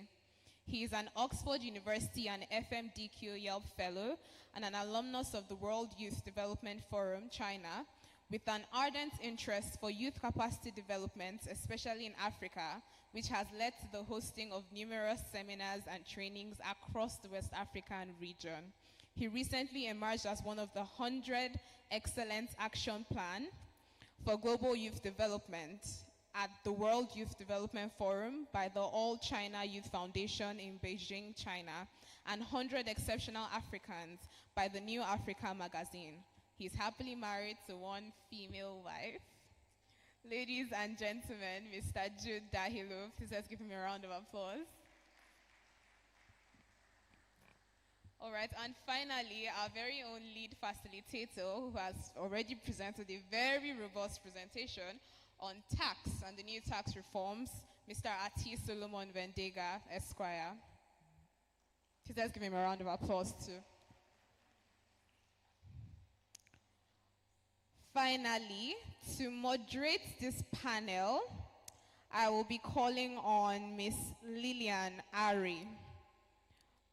If you don't clap for her. Miss Lillian Ari is the founder of Thriving Global Minds, a growing community focused on equipping young Africans with the mindset, skills, and strategic tools that they need to thrive personally and professionally. Through her work, she has guided hundreds of young professionals and emerging leaders on how to leverage social platforms to grow their visibility, attract opportunities, and lead with confidence. She believes that leadership in the digital age starts with how you show up, and she's on a mission to help Africa's next generation of leaders do that boldly and intentionally. Ladies and gentlemen, Miss Lillian Ari. Now let's give a round of applause for all our panelists as they proceed.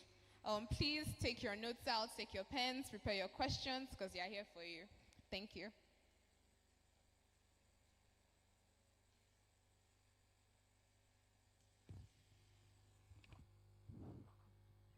Okay, hello. Okay, so I hope it's loud enough. Can we all hear me? Can we hear me? All right, so I would like to welcome us all once again to the National Tax Summit. Should I use that? Okay.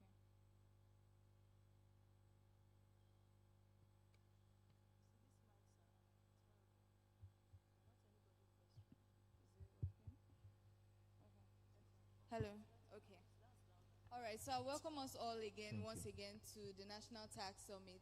So just before we get into it, can you just turn to the person by your side and ask the person, have you learned anything so far? Can we just do that real quick? Okay, now we're going to ask you a second question. Ask the person, what have you learned so far? Okay.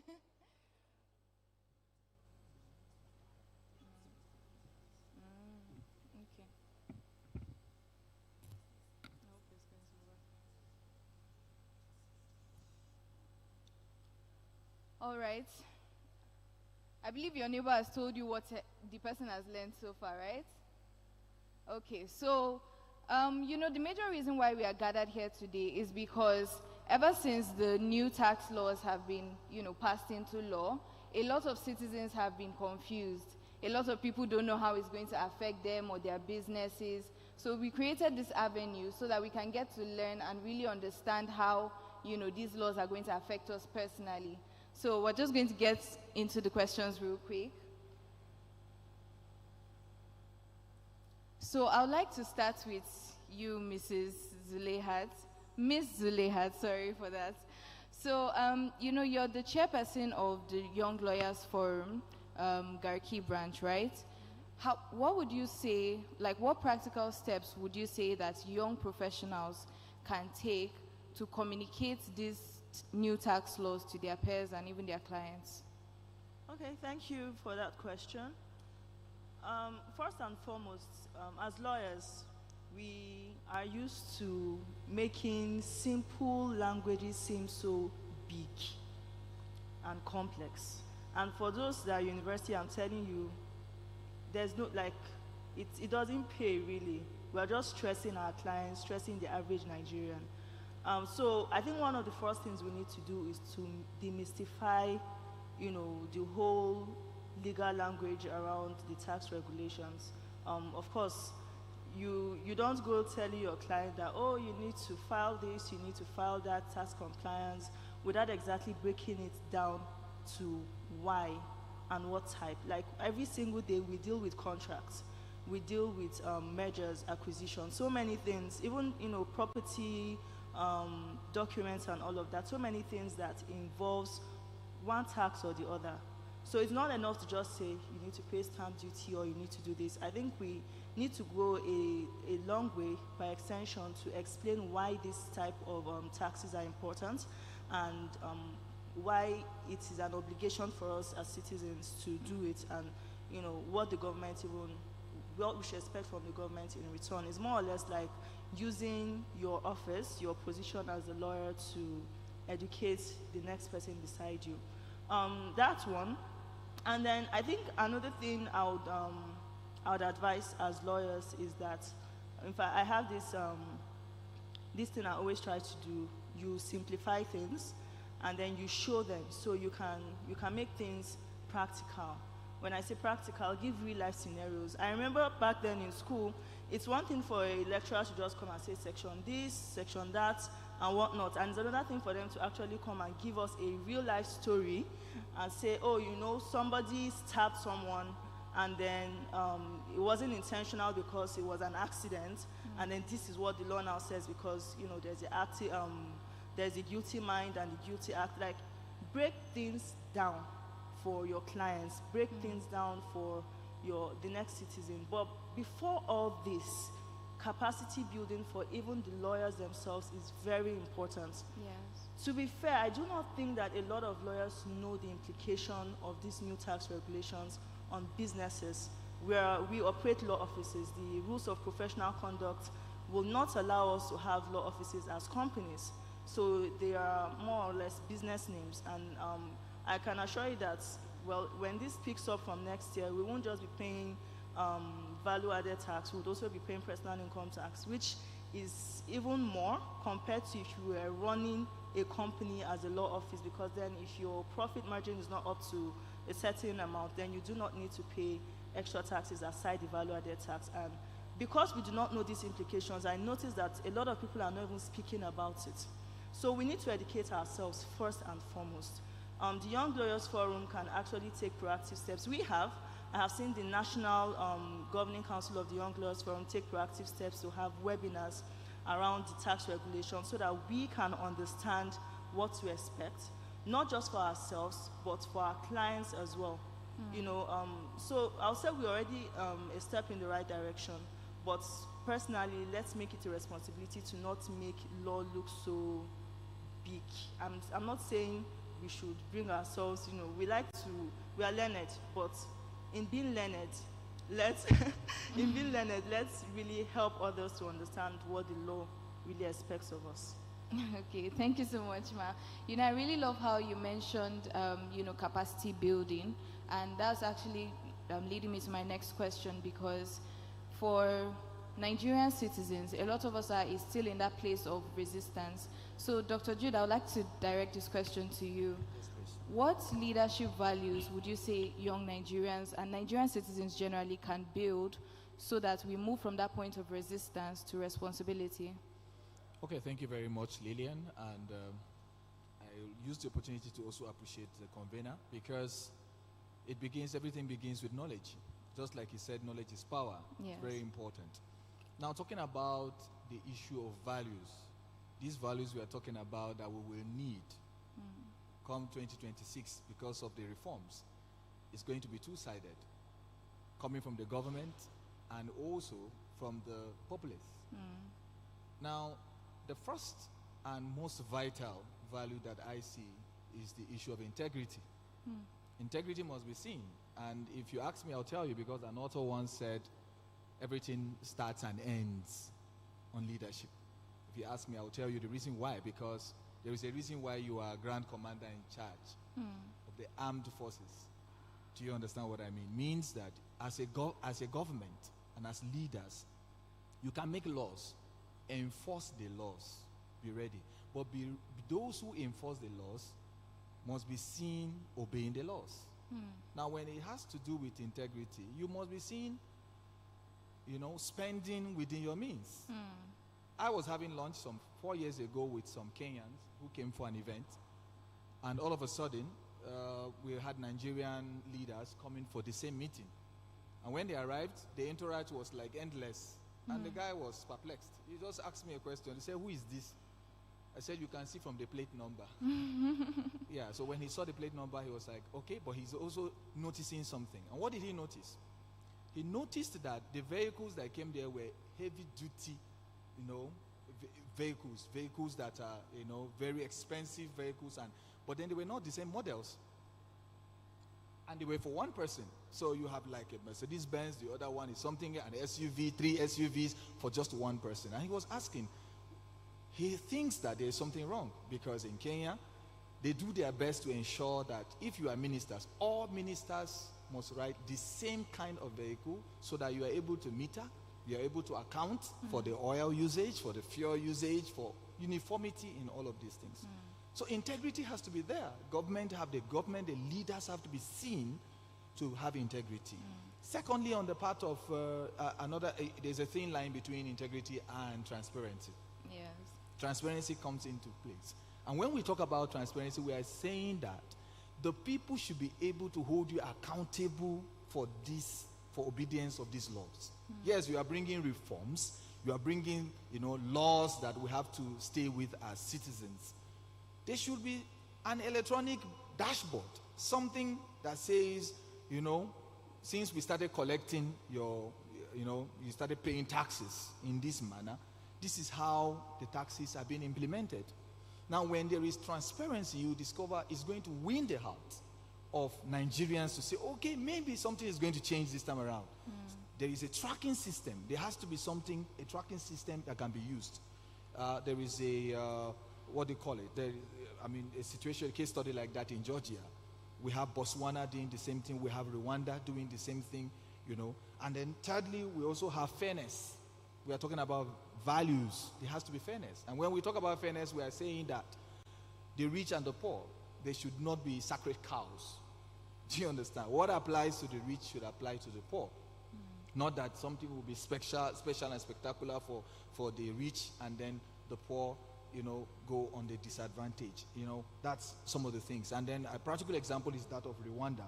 Rwanda has something like that, a strict enforcement, on these things. And last but not the least, I have an issue of ability to channel some of these tax laws. The taxes that are being paid into service-oriented programs and projects. And how do I mean?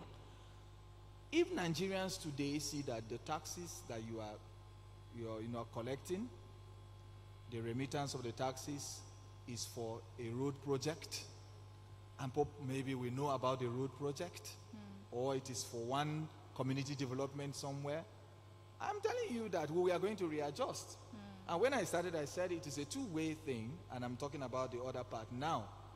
When the government does that and ensure that it is service-based, it's for one community project, something like this, then it means that we can track the project and we are happy to pay our taxes, because in the next 3 months, that road project that was supposed to be done is done. That community project that was supposed to be, completed is completed. How many of us will not be happy to pay our taxes?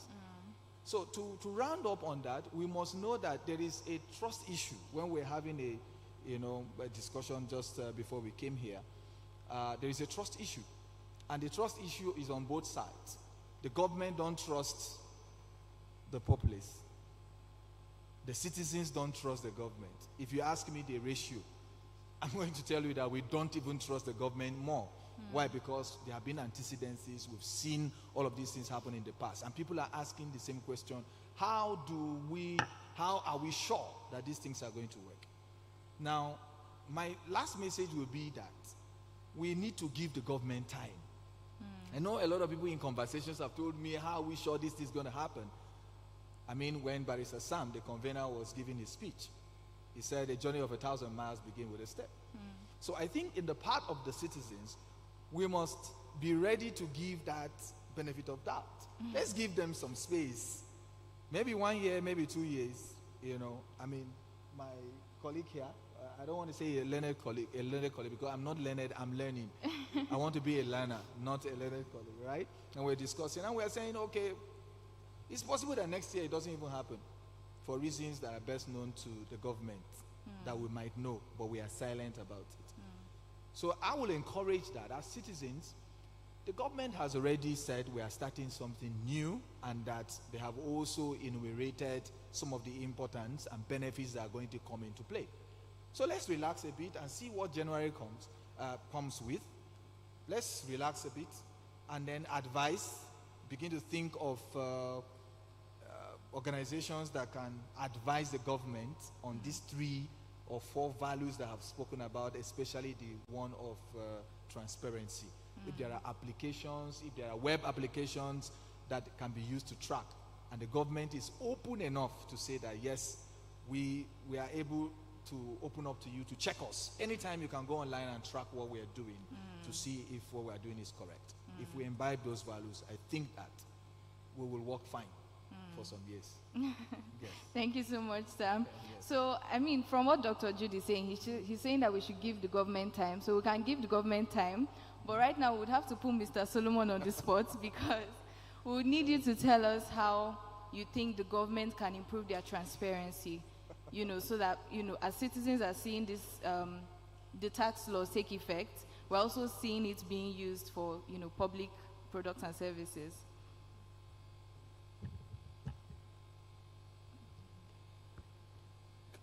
Can you hear me?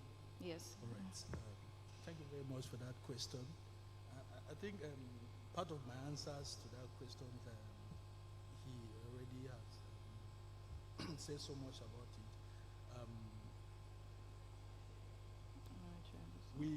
We have a problem, and I think the problem is that of trust between the citizens and the government. The other day, there was this post about the current FRS chairman, say the number of convoy that is carrying. Even the state governor cannot have such a convoy. So when people look at this, the way the government live and how the monies that they're supposed to use for providing the social services that they need. You have to go closer. You have to go closer to the All right. Is it better now? All right. So, like I said, we have a problem of trust, the trust between the citizens and the government, and the government should, as much as they can, at all levels, try to ensure that, just like we usually say in law, justice should not just be done, but to be seen to be done. Although it is argued that tax is not a payment for services to be rendered. There's this word we say, quid pro quo. It's not that you are paying taxes so that government should do something for you, but at least, at the end of the day, people should be able to see what these tax monies are used for. And if people are paying so much taxes and the government is still borrowing, so what sense is it making for the people? So that's where the transparency it talks about comes in. I don't think there's any local government, for instance, in Nigeria that even publish audited accounts on their website, if at all they have a website. So we need to start from there. There should be transparency in how the tax revenues are being handled. This is, for instance, the money we got from petroleum taxes are used to construct social structures, the roads that linkages and so have been constructed because of companies' income tax. When these results are seen, and at the end of the day, FRS publish revenues they get from taxes every year on their website. Well, the question is, how are these taxes utilized?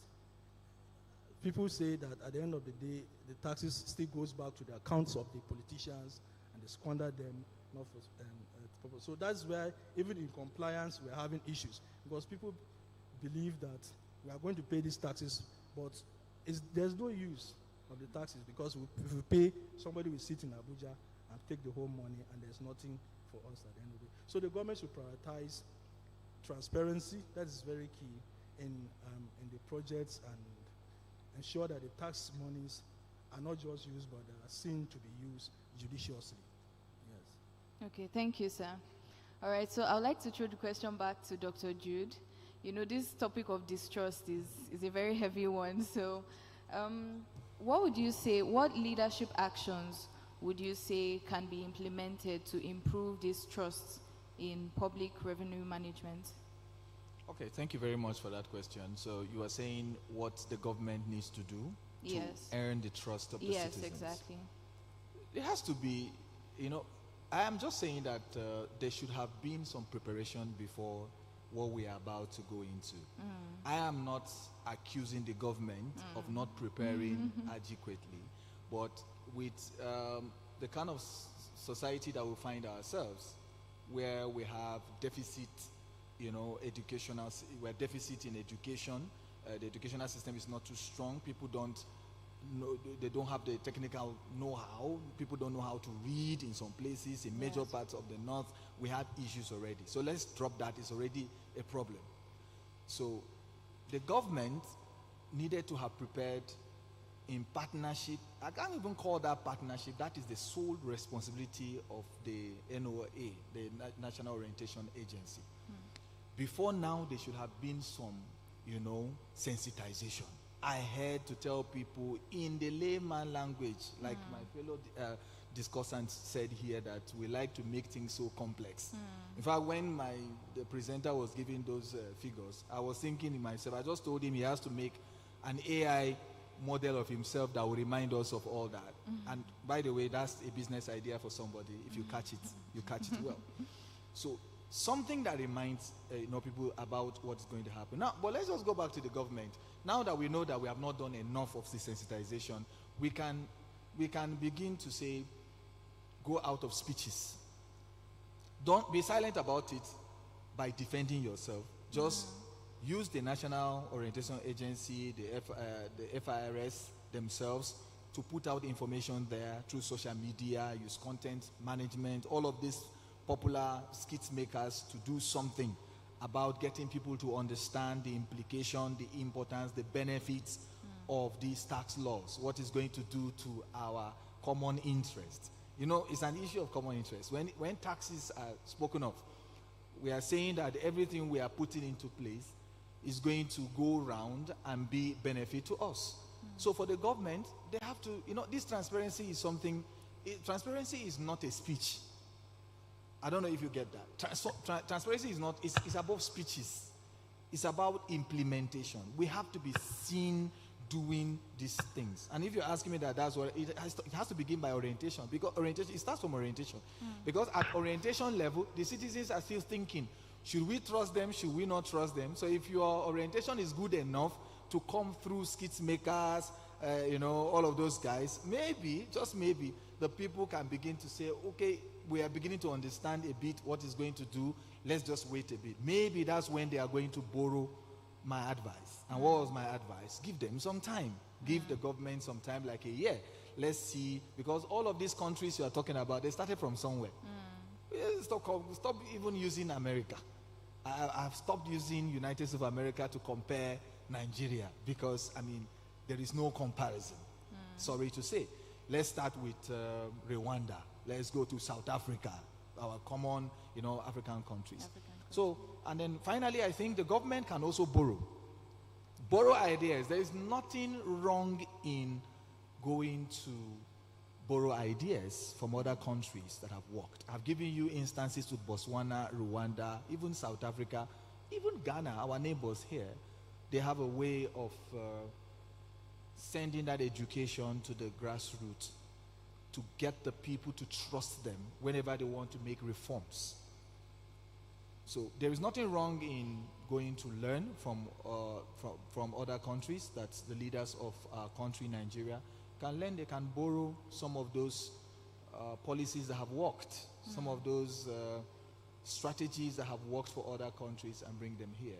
But we cannot run away from building trust. And in building that trust, orientation is very important. And if we are doing orientation, let's say in the first 1 year, when these taxes are collected, can we have that service-oriented programs where we say that in the first year, all taxes that are collected in so places is going to be channeled towards educational reforms, for example.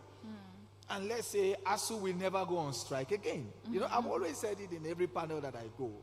I say the problem of Nigeria is that every government comes with their agenda. There is no sustainable agendas in our country.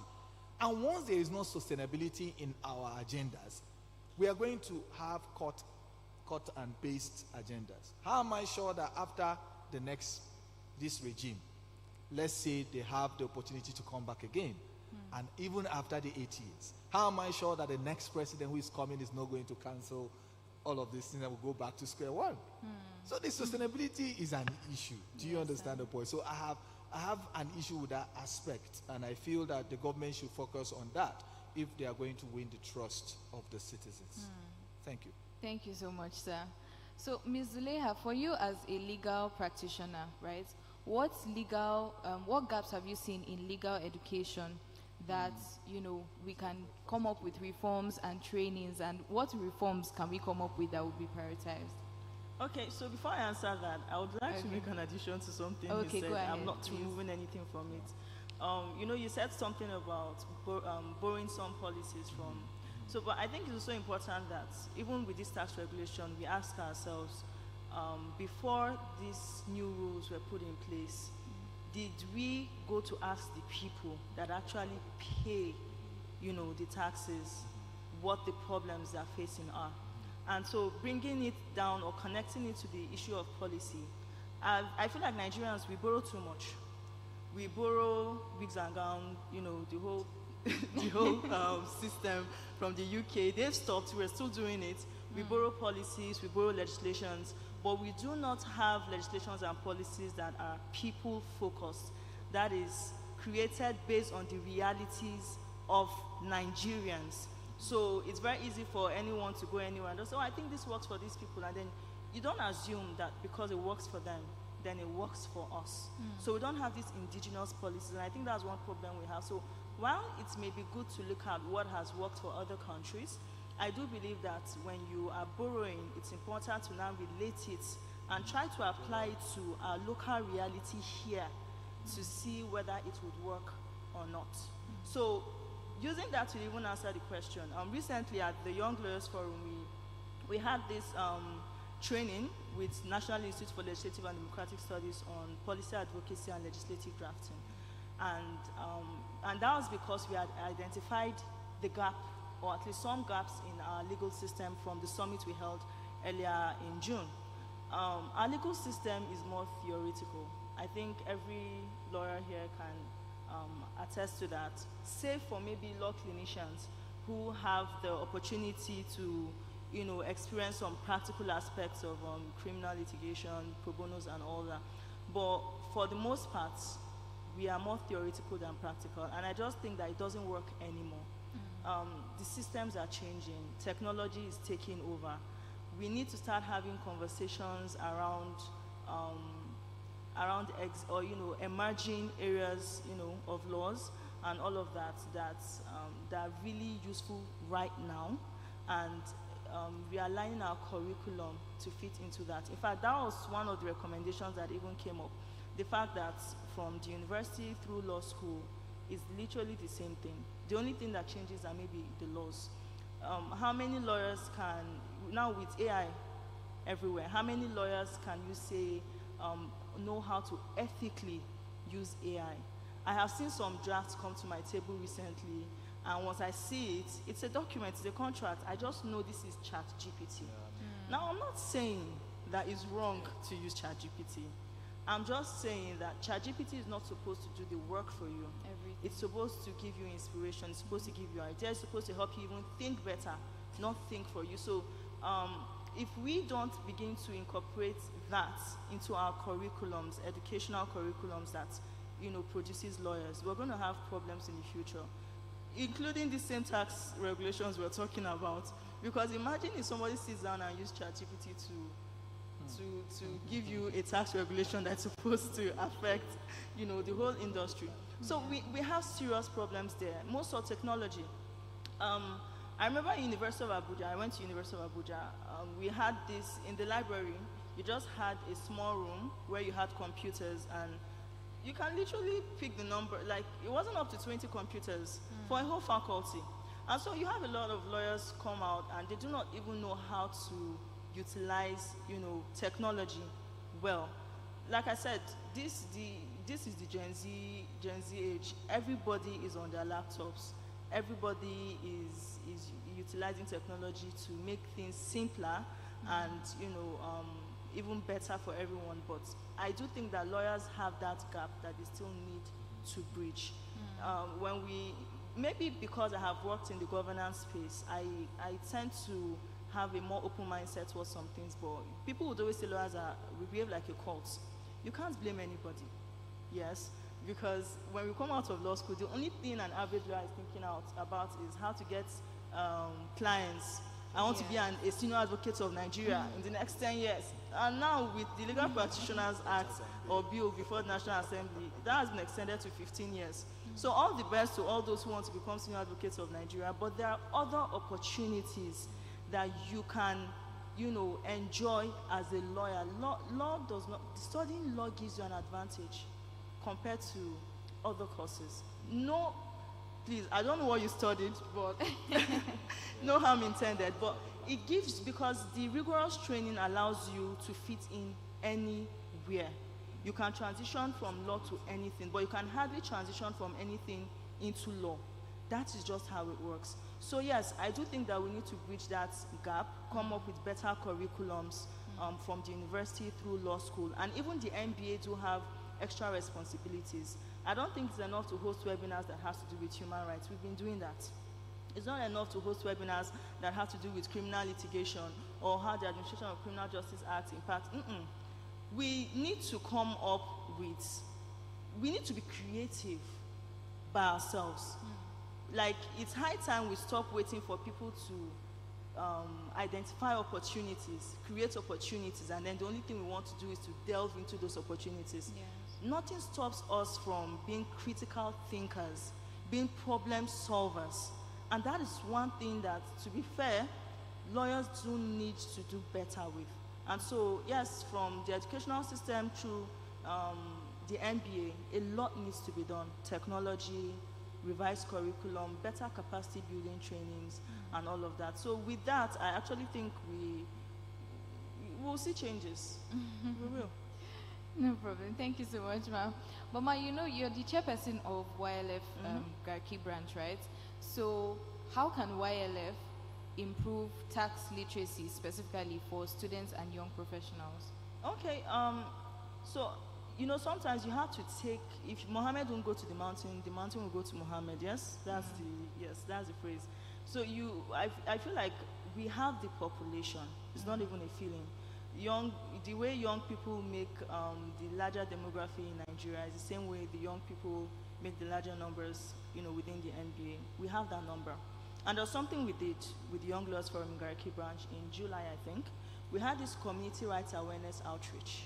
And we collaborated with all the branches in the FCT. We have about 5 branches in the FCT. And so we reached 4 different locations simultaneously on the same day. And we were able to reach over 2,400 people that day. And what did we tell them?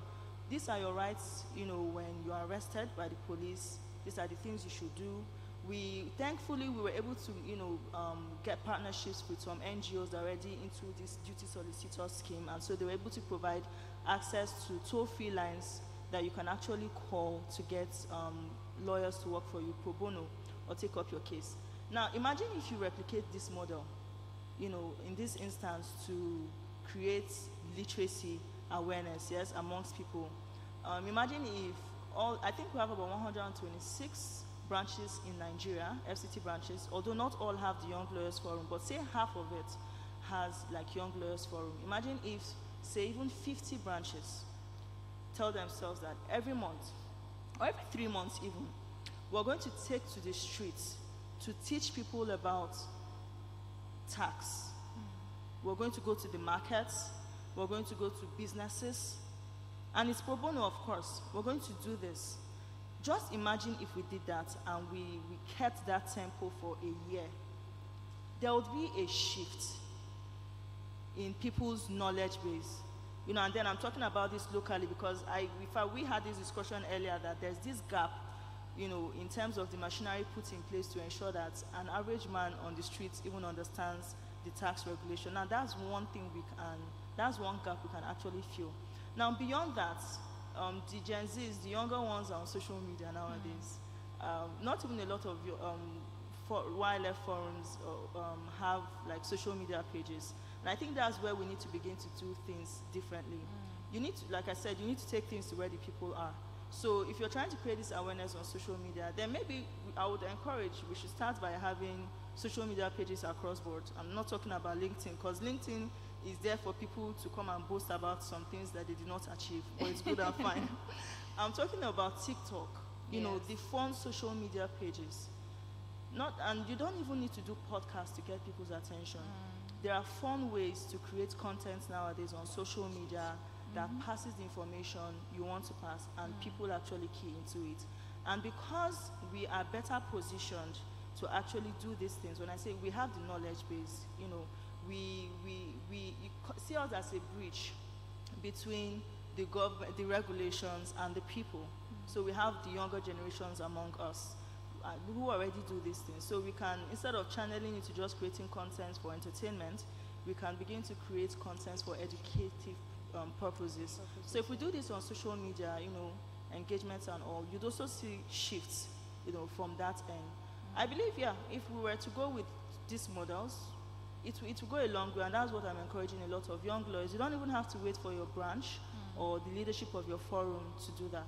It's something you can take up on your own. Some people are already doing it, but I'll say they aren't simplifying it, demystifying the idea. So yes, we can make this more fun. And for the law students here, you can do it as well.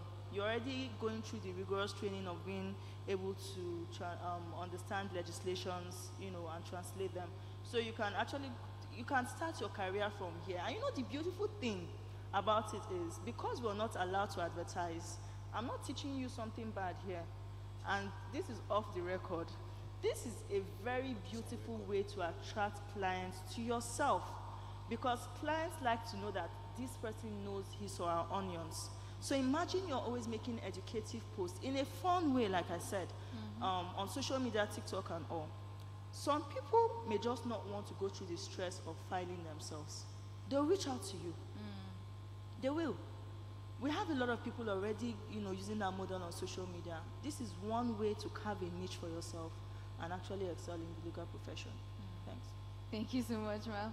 I like the fact that you already introduced the topic of social media, because I was going to ask Dr. Jude to, you know, just buttress on what she said, how beyond government messaging, and I would say even learned messaging, how other people in other professions like media personalities, influencers and all can champion this tax awareness. Okay, thank you very much, Lillian. Recently, I don't know if I saw correctly, but I can have an affirmation from the audience.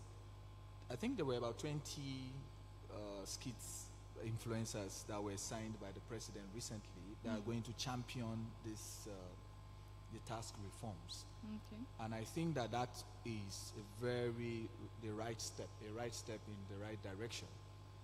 And it's good that they selected people who are very influential, because everybody is a follower of somebody. You see us all seated down here, we follow somebody. And there are people that their skits I don't watch.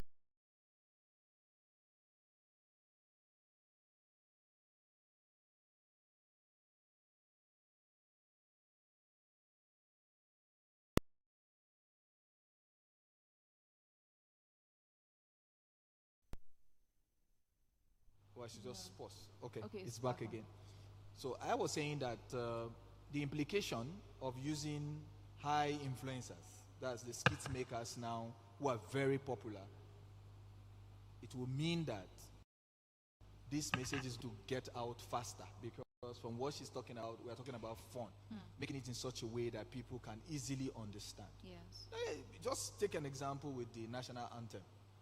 I'm telling you, if I had 10 million here to give out for someone who can sing the new anthem, do you want us to practicalize We can something try like it. that? You will find it very difficult to find people who are going to do that. Yes. You understand the point. And then the Nigerian constitution, bogus. We have very bogus things, books everywhere, things looking so, uninteresting. So skits making, artificial intelligence, AI, utilizing some of these content creators to pass out this message out there is going to help people to understand these reforms. We must also remind ourselves that it's not the end result. Maybe something before the end result. It's revenue. When you're talking about taxes, the idea is that at the end of all of this, we're able to generate revenue. But then we shouldn't stop our orientation on the benefits. How do we get the message out? The message should also carry the issues of transparency for the government. When this revenue has been generated, this is what is going to be used for. I don't know if somebody understands what I'm saying. Yes. So when we are going out, everybody is now shouting, we are going to do skits now, so people get to understand what the taxes are about, the reforms and all of that. Yes, after the knowledge, so what? At the end of the year, there's supposed to be a reporting that shows that this is the revenue that we got this year, but the next step should be, where is that revenue going to be implemented? So I'm just saying that that should be the aspect that the government should be watching out. I'm sure that this is online, and I'm sure that the press people are also picking some of these things, those strategies that we are trying to churn out for the government to pick on. So these days, information moves faster than anything. Why? Because of social media. Yes. So we can do that. And then town hall meetings can be organized by traditional leaders, because in the rural areas, because we're just beginning to ask ourselves, you can't conclude that those who are making most of the income are in the urban setting. I mean, an average Fulani man is richer than a director in civil service, because how much is a cow? Yeah. Do you understand the point? Yes. So how do you take that to the rural areas if there are no town hall meetings? There has to be town hall meetings by traditional leaders, and there has to be people who are knowledgeable in this area. You know, she said something about people who are giving out the information. You have to give out correct information. That's an area that I think I should conclude with too. It's not just about information. It's about accuracy in the information. So that we don't give out an information today and then tomorrow they are doing something else. Who do you blame? You blame the people who are giving out the information, or you blame the information itself? Do you understand the point? So I think summarily we can do that in these stratas that I have explained. Social media, influencers, skits makers, town hall meetings, you know, to get this to be driven down to the grassroots. Thank you. Thank you so much, sir. So, Mr. Solomon, you know, he already mentioned something about misinformation.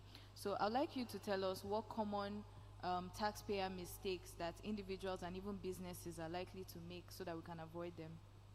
All right. Thank you very much for that question. I think before taking the question, I would like to address a few other things. I'm not saying this because I had the opportunity to work sometime with the committee, the fiscal policy and tax reforms. But I think so far the committees that I've seen in Nigeria, this is a committee that have taken people views in the whole preparation of the policy. I was a student then when the committee was inaugurated, and all the task clubs presidents in the country were co-opted into the committee. And part of what we did was analysis of some of the stakeholder engagement.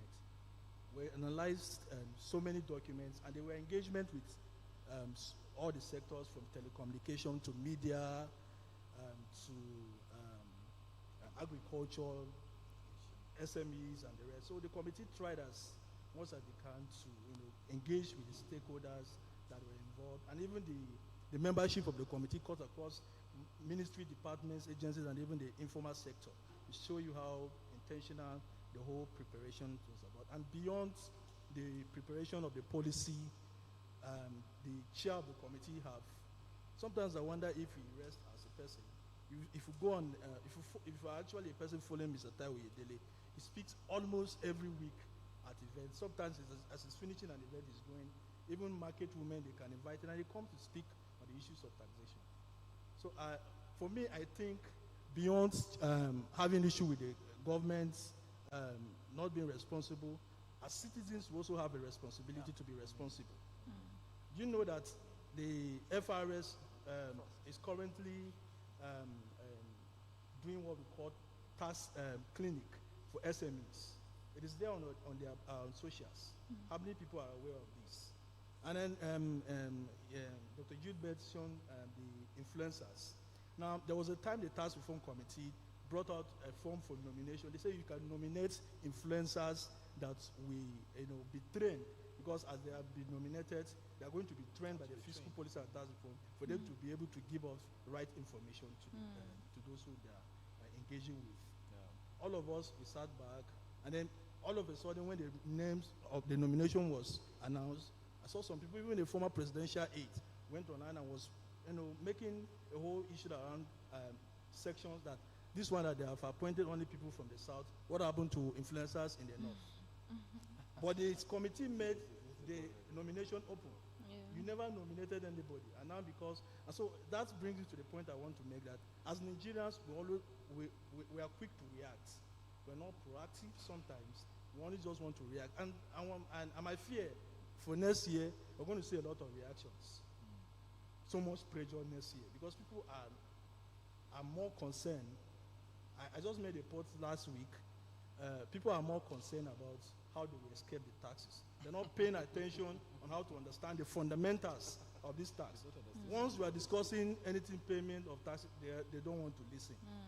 But when somebody is selling a course, how to escape tax, there's a guy who produced a course, I mentioned it, 14,000 is selling a course, tax escape. And people are patronizing that. So we need to be more proactive, engage the system, engage the policies, even from the formulation. Up till now, Mr. Tawo is engaging with even a different sector. He spoke at the event that the non-governmental organizations in Nigeria organize on their tax treatments and the rest. So one thing I want to advise us as citizens, we should we should be responsive as citizens. We should not only be reactive, we should be proactive. When times come for us to add our input, we should do that. And then on the issue of misinformation, I think we need to understand the fact that taxes are obligations, and that we have and we owe the country as citizens to pay to. So we need to look at it from that angle, and then follow major sources. For example, if you follow Mr. Taiwo, you're delivering on he's available on all socials. So you can follow him on X, LinkedIn, YouTube. He has so many podcasts and other engagement that he has spoken about. You can reach out to them. And then the big four accounting firms, PwC, KPMG, NX and Young, and then Deloitte, they have published tax summaries. This is where you get right information. Then the relevant tax authorities, for instance, FRS, like I said, they have been doing countdown, and this countdown is coming with some of the major provisions that concern you as an individual or as a business owner. Follow them. It is even when you are following these tax authorities, they know when they have taxpayer-specific programs for sensitization, they follow up on them. Always seek for knowledge. My learned senior, my learned senior did mention the fact that there's this is actually an opportunity for lawyers and law students. I'm going to be very partial here because I'm a lawyer. In fact, the very first engagement I have as a client for lawyers is because of what I do, my publications of taxation. Somebody pick up my publication, one of the publications I think I met, the write-up I did on the rights of taxpayers. And she communicated me that, look, I read your publication and it's very nice. Can I have a session with you and discuss it? That's where I got a client. So there's so much opportunity for us as young lawyers and for those who are coming on board. Now, I always advise young lawyers. Your Lordship made a very wonderful dictum in the case of First Bank Limited against Pavac Limited, that a lawyer who desires to do well in his profession must constantly update himself with the regulations, with the laws and the rest. So always have this curiosity for knowledge, learn. There is democratization of knowledge today. On YouTube, there are a lot of videos on this sensitization of tax policy. So make use of them. Engage these relevant tax authorities on their socials. The Presidential Fiscal Policy and Tax Reform Committee, they have a website, like I mentioned, fiscalsreforms.ng. You You can go there. They have resources. There are FAQs on most questions that you have that can be answered if you go to their website, even if you follow them on their WhatsApp channel. So there are already channels available that you can engage for knowledge. So just make use of them. And then, again, like I said, be proactive as a citizen. Don't only wait to react. Thank you so much, sir. So I'm sure a lot of us are already bubbling with questions, so we'll go into questions really soon. But before that, we'd just like to take final words from Dr. Jude and from Ms. Zuleihat. Any final words that you have? Okay. Who begins? Ladies first? Or Said. All right, so thank you very much, Lillian, once more. So when we are talking about tax reforms and all of these reforms that are going to happen, I was just beginning, while I was sitting there, was beginning to think, what are going to be the challenges, prevailing challenges, emerging challenges that are going to come with this? That is not up to me, I think. It's up to the CBN, it's up to the FIRS to think about these things. But I can raise it here since the convener has pressed. We need to talk about demography. Demography is not about numbers. It's not just counting the population. Oh, we are 200 and something million. That's not what we're talking about. That's not demography. Demography is how many of them are working. How many bank accounts do we have? How many people are unemployed? How many children are disadvantaged? This is what we call demography. Now, the question I'm now asking myself as we are moving into all of these things is, do we have a solid demography that can give us at sight? When we are looking at the dashboard, it can be true that these indices, I mean, which country without demography will make the right, yeah, you can make right policies, but when it comes to implementation, you are going to experience inequality in so many places. Why? Because some of the information you have are outdated and have even gone obsolete. For example, if I don't know the total number of people, women in the north, but because what I still have is 1986 demography or information that I have, and I am using that to take decision at the National Assembly. What happens to? Now let me tell you, most of the problems we are facing in this country pulls back to data. If you see any country doing so well, ability to track, ability to know who is not paying what, ability to know, I'm telling you, in the advanced countries, that is what they are using. No one can do anything correct today without having data, and the right one at that. So I think that as we are projecting and transiting into some of these reforms, yes, we want to have a good, we want to have a good governance, we want to have good citizens, we want to enjoy, because let's be true to ourselves. What are you paying? Right now, what are you paying? Are you paying for the parking space? When the Minister of FCT came, he started implementing that at that moment. I was excited because now you don't have to own 10 cars alone. Yes, because if you have to own 10 cars, you are going to pay for all the spaces. Those are the issues that are coming. I love those things because I don't want to buy more than 2 cars.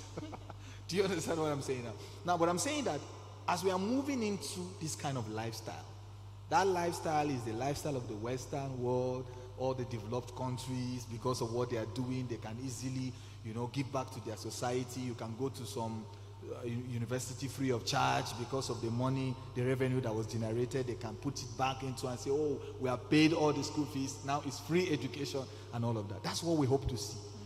But before we get there, the government should turn back a bit and begin to recruit agencies and organizations that will do a follow-up on our demography. Do we have an accurate demography in this country? Total number of people, so that at least let it be close to the truth. You know what I mean by that? Because we might not be able to get the truth. Let it be close to the truth. I'm afraid to say that the 200 and something million that we are talking about, we are either more than that or we are very, very far away from that. And that also is another problem. So for me, I will say that as citizens, my advice is that we give the government, let's be open-minded. My friend here is already saying people are already having apathy. Yes, they are saying, I don't understand the policy yet, but I'm looking for a way to escape the policy. I don't know if you understand that, because, trust Nigeria. Yes. Do you understand? Everybody's looking. Some of us here, that's where you go to the internet now. That's the one you want to do skits for. How to just escape from paying taxes. You understand the point now? So my advice will be, let's be patient with the government. Let's give them 1 year. Don't come to me when it doesn't work after 1 year. I'm just saying, let's give them 1 year to practicalize towards the coming election. I'm sure everybody is going to behave because of 2027 election. Everybody's going to behave. And you are going to see roads. Are you not happy with what is happening in the FCT? There's no road, there's no traffic, nothing. You can go to anywhere almost at any time. So I feel that those would be my final words. Let's go out there, even as students, mix the skits, look for opportunity in the problems. All the problems that we have already enumerated here, listed, are ideas for you. Go back, think how you can help the government to take this information to the grassroots and create a business for yourself, and then be patient with the government, and let's see what happens in 2026. Thank you once more. Thank you, sir. Okay, so, it's not enough to talk. We've done the talking. I think my last word is going to be a charge to all of us here. For those in the university, at least you said we should give the government 1 year. Well, within the 1 year we are waiting for the government to actually do something. I'd like to see us also take action, to take the words to the streets. I don't know, if I say tax literacy week, maybe 7 days is a lot. But maybe, just maybe, Faculty of Laws, universities of Abuja and other, schools within the FCT, I think there is a network for everybody to communicate. Probably come up with one day and say this is a tax literacy day. And go out there and spread the gospel. And when I say spread the gospel, it's not just to encourage people to pay tax. It's also to let them know what to expect from the governments while they are paying tax. And when they are not getting, that reciprocity from the government, how to go about holding the government responsible. So I'm not a preacher of love. I'm not going to tell you go and encourage people to pay tax to a government that will not carry out their own responsibilities towards us. I'm very big on holding everybody accountable. So the materials are out there. They're on social media for us to read. Come up with templates, fun ways. Even if you say tax literacy week, you could do the first 6 days on social media. Could be a social media campaign and then end it with a walk. I see a lot of people do walks nowadays and they're all just walking and playing music. That's not what a walk is about. It's because we buy drinks and we play music. That's what makes it capital intensive. But when you know what you're going to do out there, look, you can wrap things up within 2 hours. You can, like I said, divide and conquer. I don't see why we should have 30 people clustered and just working together and saying you're doing a walk for awareness. Who is listening to it? Like, who is watching you walk? What are we learning from just watching you walk? Do you get? Like, what we would like to see is this group, this is where you're going to focus on. This is where you're going to focus on. Create simplified flyers, have links to probably social media pages that, allows people to learn these things. And, well, particularly for those coming from University of Abuja, maybe if you guys are able to come up with a good proposal, through my NGO or some persons I know, I may be willing or able to raise support, to see your vision, at least now to become our vision come to pass, because I want us to start this pro bono spirit from school before you become a lawyer, and then let's see how you take it up from there. And believe you me, these things reflect on your CV. Some of us want to be done with law school and then we want to go and apply for scholarships for masters outside the country. look, a lot of donors, a lot of sponsors want to see the leadership roles, you know. And when I say leadership, doesn't mean, oh, I was president, I was vice president. No. Leadership is about you standing up without any, without what do I call it, nickname or that title exactly, and actually creating solutions to problems you have identified. When you do this, sometimes it could just be one small step you've taken and it could earn you a scholarship. So this is my way of saying, let's do the quid pro quo. We'll provide support. You do the work. You still have the advantage. I cannot put it on my CV that I gave people support to go for, no, but you can put it on your CV to say that I organized this, or I participated in this, and this was the impact. And now we have institutionalized it, and it has now become an annual thing or a biannual thing that we now do in our schools. So please, I'm charging us with that, and that's my final word to you. Thank you. Thank you so much, Ma. Please, let's give a round of applause to our panelists. Okay. Yes, sir, you can go. Sorry, I just needed to say this. As you are living here, as a business owner, my charge to you is to do an impact assessment of the tax reforms laws. How does the law affect your business? Put the right structures in place. 2026 is just by the corner. And prepare, do your tax planning, have your team on ground, put every necessary structure that you need to put in place. And as individuals, also do impact assessment on how the law affects you. And I can tell you that compliance is more easier than when you fall into trouble. It's easier to comply. So gear towards compliance, be a tax compliant citizen. Thank you, sir. Please, a round of applause again for our panelists. Okay, a big thank you to every single one of our panelists and our very beautiful moderator. Please let's give them a final round of applause. All right, so now we'll be taking questions from the audience, from the presentation and the panel session. Do we have any questions from the audience? Okay, there's a question. So we're taking just 3 questions. I've seen 2 hands. Okay. Oh, wow. Okay, I've seen 3 hands. Thank you. I've seen 4 hands. Oh, my God. Okay, so we'll start with her. Okay, hi guys. My name is Olodara Simi, and mine will be more of like, I just want someone to like explain to me some things, because my mom, for instance, now, she is an engineer, though not registered. She's going to register soon.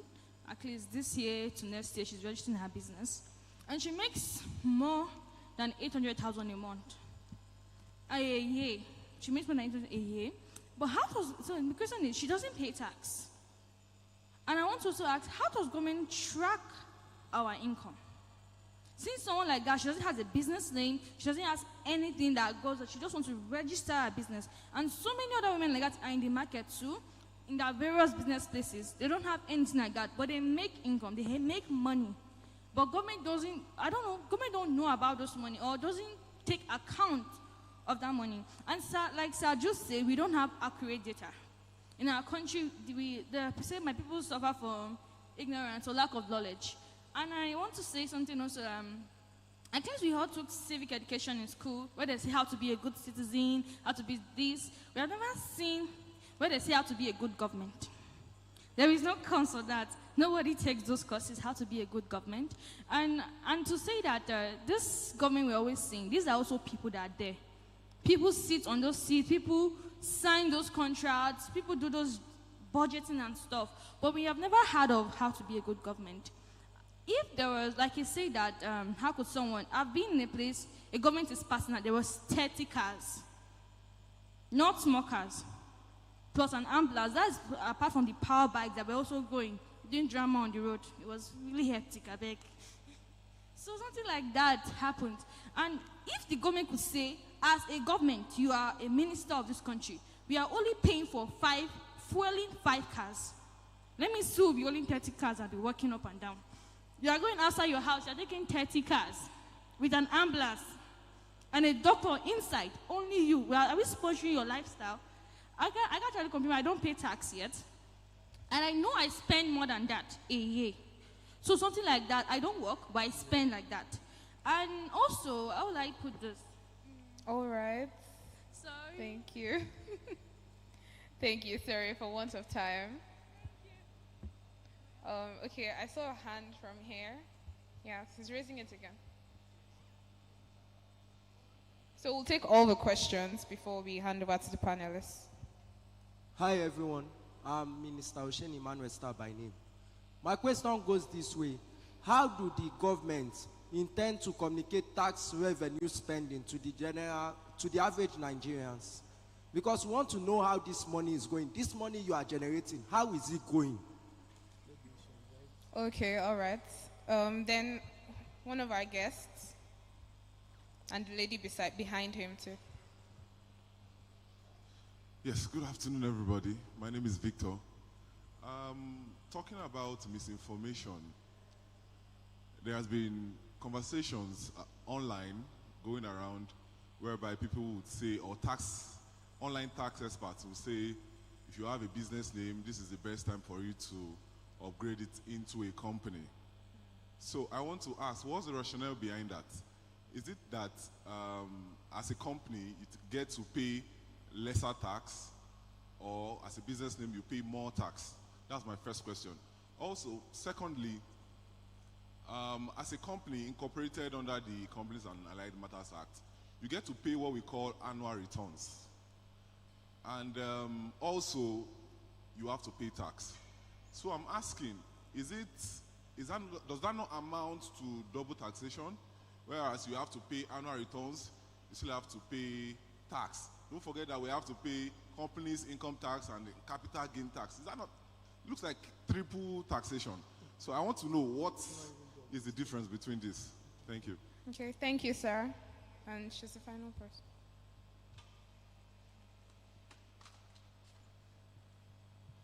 Good afternoon, everyone. My name is Okus Obey. So my question is, since interest rate deduction is now restricted for all related businesses, right? Will this enable business to borrow more? Because for me, I feel like if interest rate is restricted, it will make businesses not to borrow, like businesses in Nigeria not to borrow anymore. If it is me, I won't borrow because how will I put it? The interest rate is, at first, you have to remove your interest rate before the tax deduction comes in. But at this point, your interest rate is not going to be deducted anymore. So how is it going to be so far? Okay, thank you. Can we afford to take one more? I can see, oh my God, I can see like 4 hands. Okay, let's take these answers and let's see if they'll actually answer some of your questions before we take one more.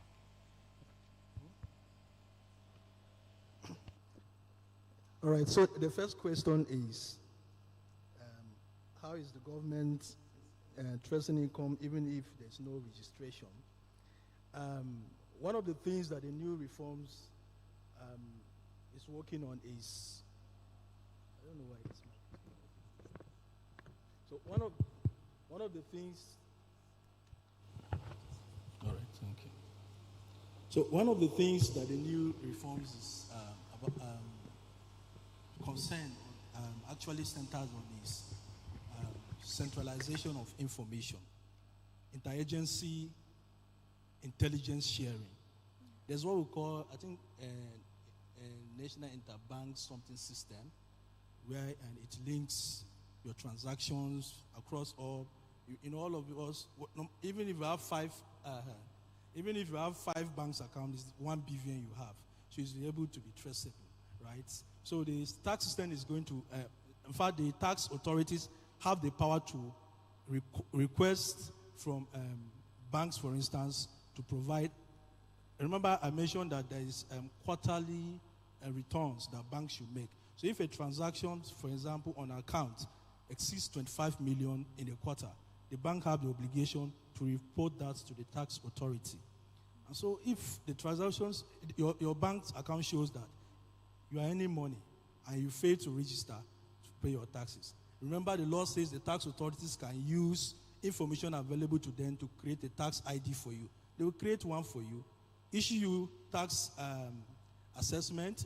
There's what called base of judgment assessment. Based on, they look at this income that is coming into this account. Let's say this is the tax that applies to the person. They issue to you. If you have any objection, you come forward and object. If there are no objections, you fail to come and pay at some point. They have the power also to ensure that they correct what is called tax debt. They can apply to your bank, and your bank is an agency that work with them. They will deduct the taxes at the end of the day. But this don't just come that if you fail to pay them, they will now deduct from the bank. They have to follow the due processes. They will first write to you, give you notification. You fail to reply, they will notify you. It's after several notices that you fail to attend to those notices that then they will now engage the bank. I hope that question is answered. And then the second question is, how do government intend to communicate tax revenue to the ordinary people? Maybe we will ask the EC of the Nigeria Revenue Service how they will do that, because I'm not a tax authority personnel also. But the FRS, for instance, which will soon be Nigeria Revenue Service, have a website, and if you go to the website, you're able to see how much taxes are collected, capital gains tax, how much is collected, capital companies income tax, how much is collected. And personal income tax is not under the purview of FRS. It is the state's Internal Revenue Service that collect personal income tax. So you go to the websites of the state Internal Revenue Services and check up on that. But I think that is how I will answer that question. And then business name to a company, whether there's any advantage. I think it is around tax treatment of both of them. The law look at the business name as individual. So if you register a business, let's say Okechukwu and Sons Enterprise. Okechukwu and Sons Enterprises is recognized for the taxman look at Okechukwu and Sons Enterprise as Okechukwu, Chukwu, also whatever the name is. So what applies to you is the personal income tax rate under the fourth schedule to the Nigerian Tax Act. So your income, if you earn more than 800,000 naira as a business name, and as you already said that the business name is the same thing as the person, so you are paying personal income tax. If you earn, let's say, 10 million naira, you'll be charged tax. But if you register as a company, there is exemption up to 100 million naira for small companies. The law says small companies are exempted from paying income tax. They're also exempted from paying capital gains tax. They're also exempted from paying the new development levy of 4%. They're also exempted from value-added tax regulation and the rest. So that's why people are saying that if you have a business name and your income exceeds 800,000 naira, you should register as a company because of that benefit. Of course, it does not take away the obligation that you have. You have to file your returns. Although you are not to do audited accounts because you're a small company, but you're going to do statement of compliance to show that you have. Because what will make the tax authorities to believe that you are a small company is when you file those returns. You show them that the return is just like you're saying it's a sheet. There's a self-assessment sheet also. You tick, this is how much I beg. Because of so amount that I've made this year, you said I'm a small company, so I'm not to pay tax. That's how it works. And then on company annual returns with CAC and tax. These are two different things. This annual returns you pay to CAC is to show that your business is still active. So they have their own how they regulate that. It's different from taxes. So it's not double taxation. In fact, the law is trying to see how we can curb the issues of double taxation. That's why if you're a company, you pay your income. If you're an individual, you pay your income. Let's say in another place, once there is double taxation treaty, you are not going to be taxed on that income in Nigeria. I didn't quite get the last question on interest rates. Whether the interest rate is taxed and how does it affect business. I don't know. Is that your question? Whether interest is taxed. The law exempts loans, for instance, when you borrow money, the loans are tax exempt. That is, if you borrow money from the bank to use it for business, that loan is exempt. But the interest is income. The person who lend the money to you is making profit from that income. So that's why it is taxed. So the tax is usually on income and not on the liability or that. I think that's how best I can address that question. All right, thank you very much, sir. Thank you so much. For want of time, we will not be taking those questions. However, after the panel session, feel free to approach any of the panelists and ask them your questions. Even I have a question, but unfortunately I can't ask it now.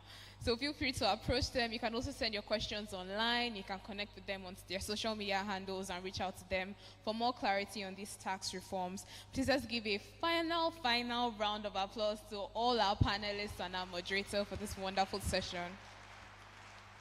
All right, so at this point, I'll be calling on the convener of this summit, Barrister Samuel Chukwu, to handle the presentation of our words. Please let's give him a round of applause.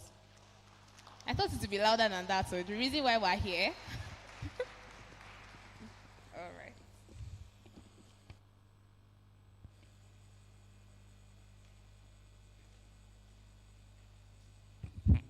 I believe with the amount of value we've gotten from this session, our applause should be louder. So please, can we appreciate?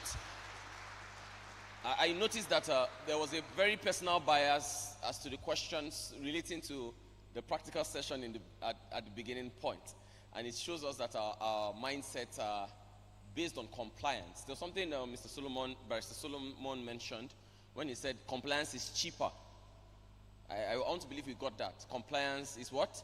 Is cheaper. There was one when we were growing up, there's this jingle, they say prevention is better than what? Than cure. Yes. So compliance is much more cheaper. For the young lady that asked the question, that's Darasimi, if I got the name correctly.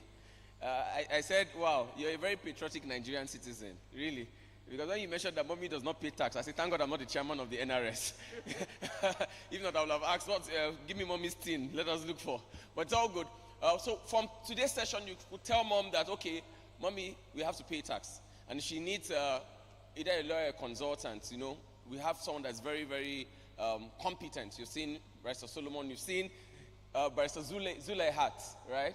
And let me just say, I'm so excited. And that's because even as a legal practitioner myself, sitting down there and listening to certain aspects of the law that I had not averted my mind to, I was just so happy.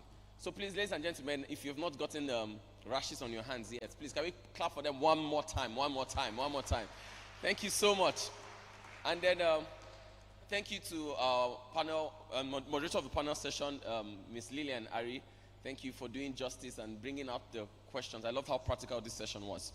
For those who have questions, like we said earlier on, this is not an end. This is just the beginning. That said, you could meet any of our panelists. You could also engage with them on social media. This will be a continuing conversation. And trust me, this is not the last you hear of the National Tax Summit. We want to quickly recognize our panelists. Some of our guests had to step out. Would discuss how we'll get to them on that. But we think it's very important that we recognize them. It said ladies first. Ladies first. And Zuleihat O'Hari, we go way back in time. We were both students back then. Yes, let me say publicly, I'm a proud product of the University of Abuja. And back then, thank you. Yes, I say it's any day, any time. And that's part of the furnace that forged me. And I use the word furnace very deliberately because, you pass through the fire in the furnace. And if you know, right? So that was part of the furnace that forged me. And Zule was, we met in school, that was 2012, 2013. I was in my fourth year then in school, and she just came in, and, you get to see that vibrance and fire. And for those who are calculating my age, don't worry, just come back here. Don't come back, because I can see some people are looking upwards and all. And I can say one thing I can vouch for is that Zule has been very consistent. She's the current chairperson of the Young Lawyers Forum, and she's someone that is a go-getter. And it's our prayer for you as Logistics Africa that the sky is not the limit. It is just the starting point. So ladies and gentlemen, can we put our hands together for Zuleihat M. Ohiari? Please, I think your clap can be louder. If you celebrate others, you will be celebrated.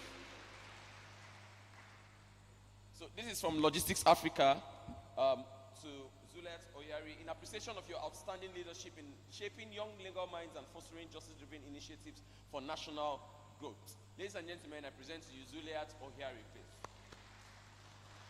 Thank you.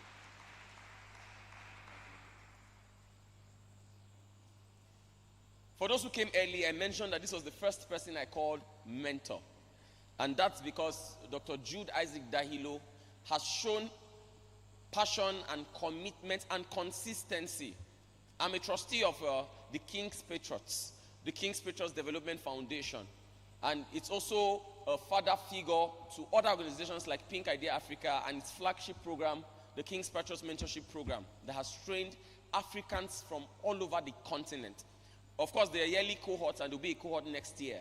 And so once the link is posted, for those who are already part of our network, we'll share it with you so that you can be a part of it. As I speak to you, one of us, Chisom, I don't know if she's back into the country. This year alone, Chisom has been to China, she has been to Zambia, Sierra Leone, or Senegal. And all, by virtue of his mentorship, he's the hand that gives freely. And I think this is the very right platform to honor him because he has been consistent. Ladies and gentlemen, I present to you Dr. Jude Isaac Dahilo. Can we put our hands together for Dr. Jude?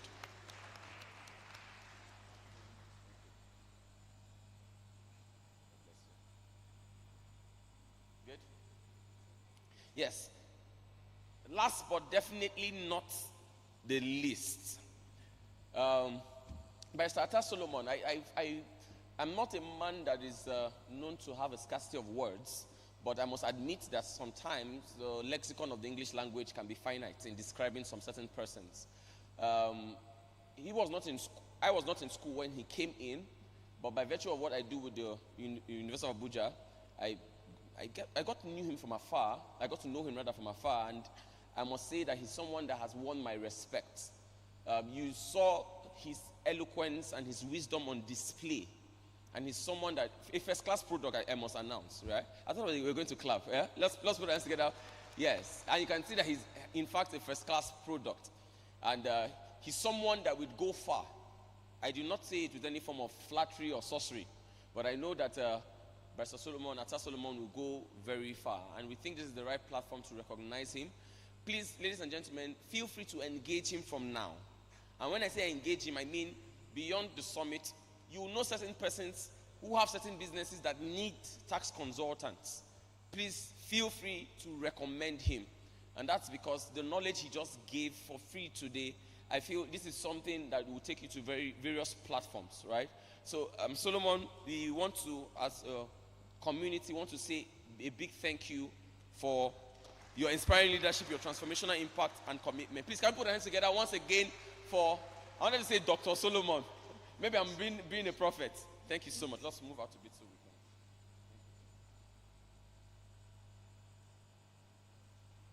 Thank you.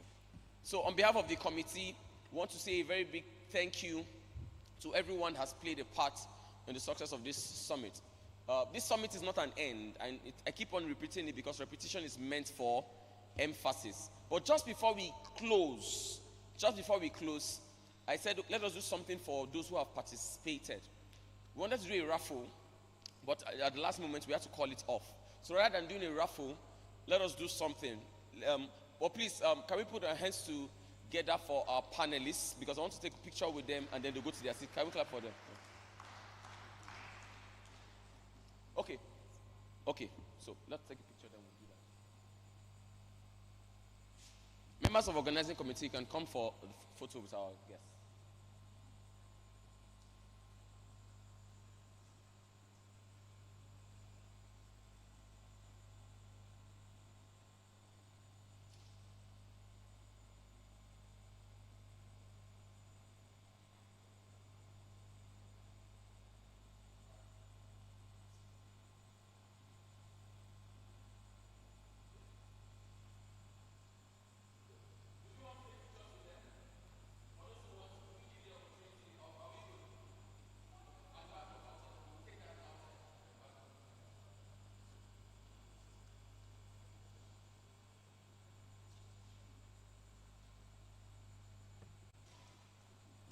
just before he goes down, Dr. Jude wants to say something about KPMP.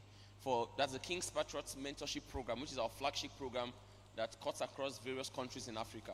So let us just listen to him as he gives us that.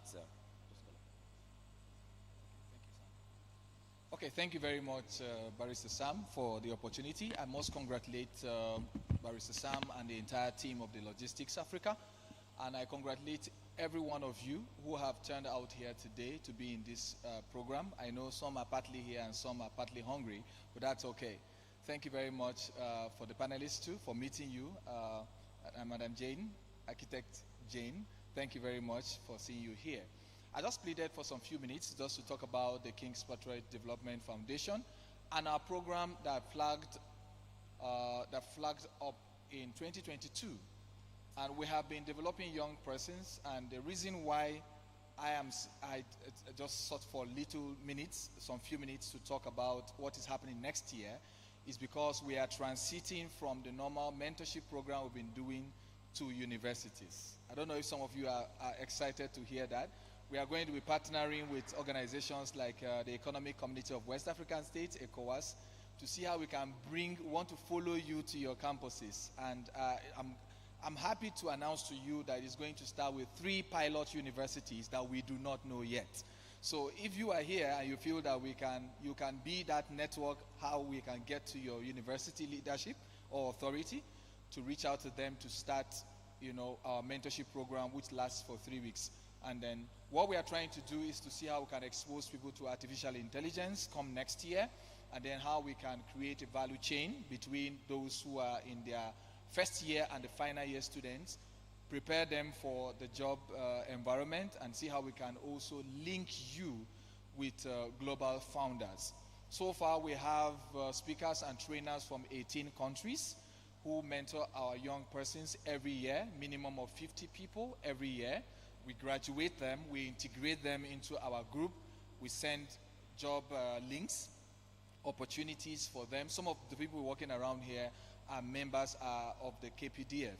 We believe that that foundation has a way of positioning you for global impact. So I'm happy to say that we'll be doing that next year, and I hope that the University of Abuja, which is most central, will be part of the 3 pilot universities. Once again, thank you very much, logistics team and Barrister Sam, for the great opportunity and honor. Thank you, and God bless you.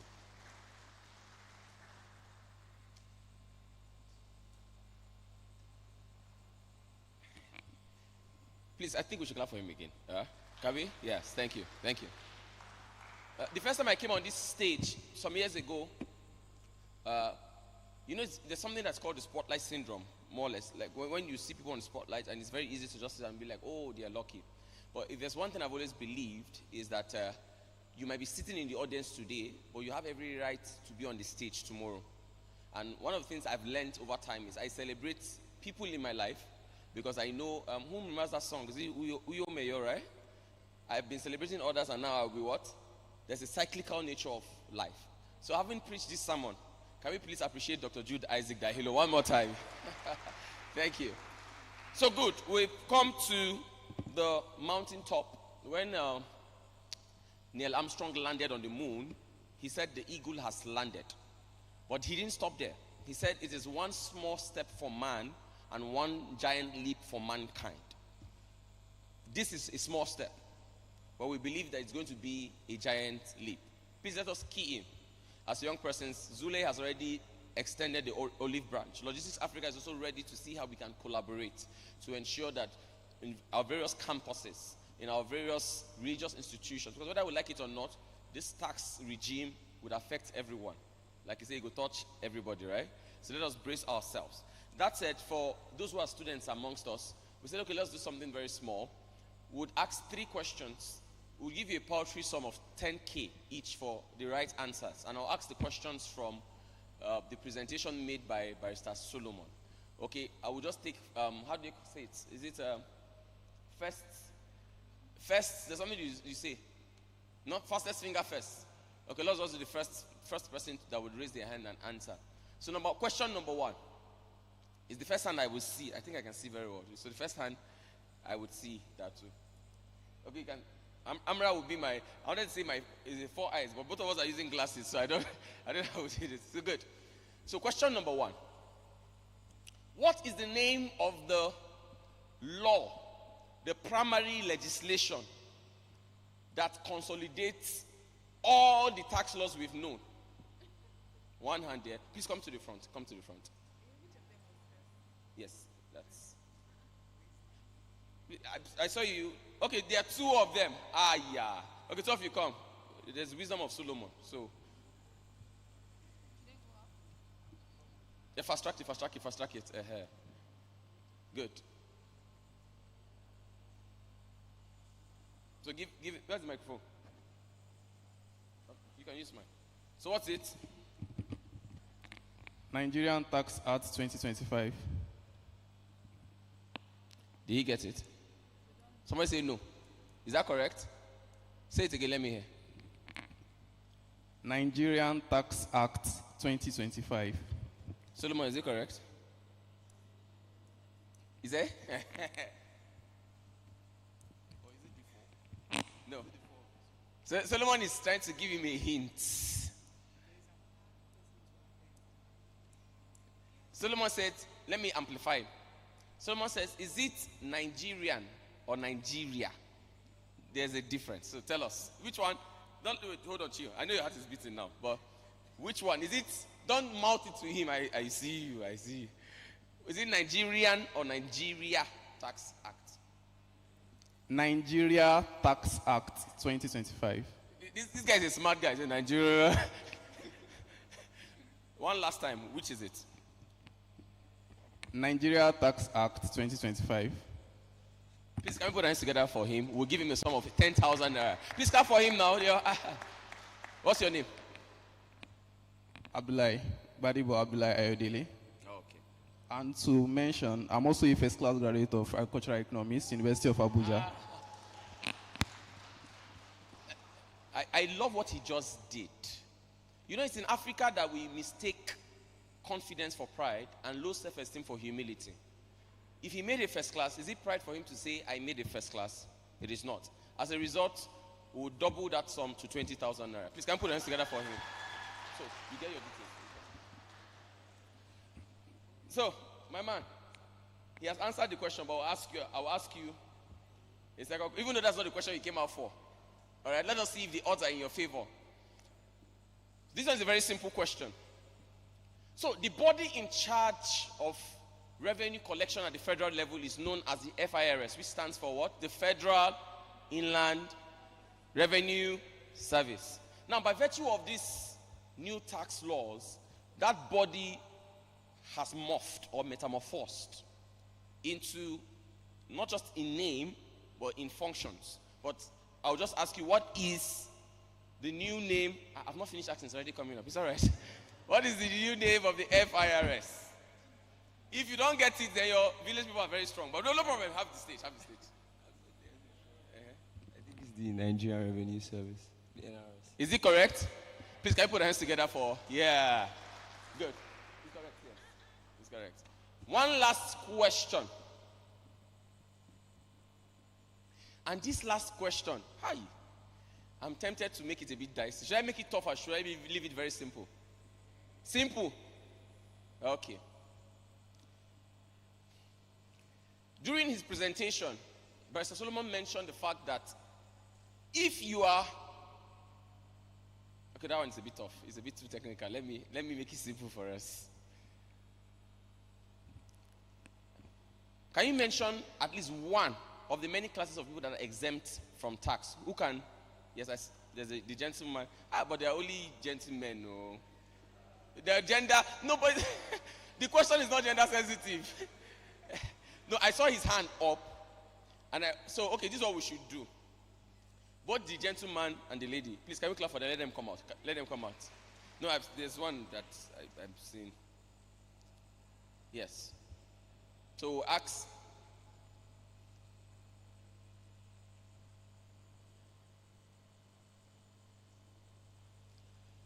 So you've gotten the question right?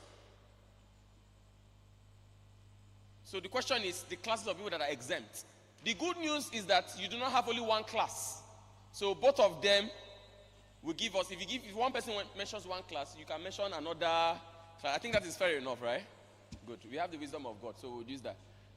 So, if you mention one class, you mention the other class, and both of you will get it. So, your name and... My name is Musa Sofiullah Ishola from the University of Abuja. Okay. An engineering student. Go ahead. Among the exception is just one. Pensioner. Is it correct? Please, can you clap for... Oh, don't tell me he has said it all, though. Okay. What's your name? My name is Sylvia. Okay, my name is Ianacho Sylvia. Okay. He also mentioned cases under charity like tithes in church. Is that correct? Your enemies are saying no. Please, can you clap for her? Can you clap for her? That's correct. So, yes. So, thank you so much. My joy, many people organize or convene summits for the cosmetics. But my joy is the fact that we are living here with an understanding. However, that understanding is a seed that must be sown into the soil. Please take this understanding that you've had, sow it, and you know when you sow a seed of corn, you do not reap a seed of corn. Sow it and watch the elements work in your favor. So in that light, because our time is already fast spent, let me use this opportunity to say a very big thank you to each and every one of you. You've been clapping for a lot of people, so I think please get your hands free because I want you to clap for yourself. Please, can you put your hands together for yourself? And I'm not going to blackmail you, but I want you to know that the way you clap gives me a hint as to how you celebrate yourself. Please celebrate yourself. Thank you for giving us your most valuable resource, which is your time. Thank you for giving us your attention. Thank you for giving us your energy today. I want to believe that this is just the beginning, right? So please feel free to network. We have our facilitators still around. Our panelists are still around. I also forgot to mention Auntie J. I will call her Auntie J. That's Architect Janet McKenty. Please, can we celebrate Architect Janet McKenty, one of our guests? Yes. The irony is that, I will say it, she's one of those, the new FIRS building, for those who know the dome at Central Area. She was one of the consultants. I was privileged to pay a visit, and we went to the topmost floor. That should be one of, if not the tallest building in Abuja at the moment, because from that building you can see, she was one of those that consulted in the building. All right, and I think it's very apt that she came today. We're glad to have you, Auntie J. Thank you for gracing us with your presence. So I want to say a very big thank you to each and every one of you that's made it a time with us. We believe that we're going to take it up from here. And for the person that asked the question as to how government intends to, we will leave that question open-ended because we're going to engage the government. We're going to put them on their toes to ensure that the social contact theory is met. So we have a lot for everyone. So before you go out, please be our guests and take something along the way. Amra, do you have anything to say before we dismiss them?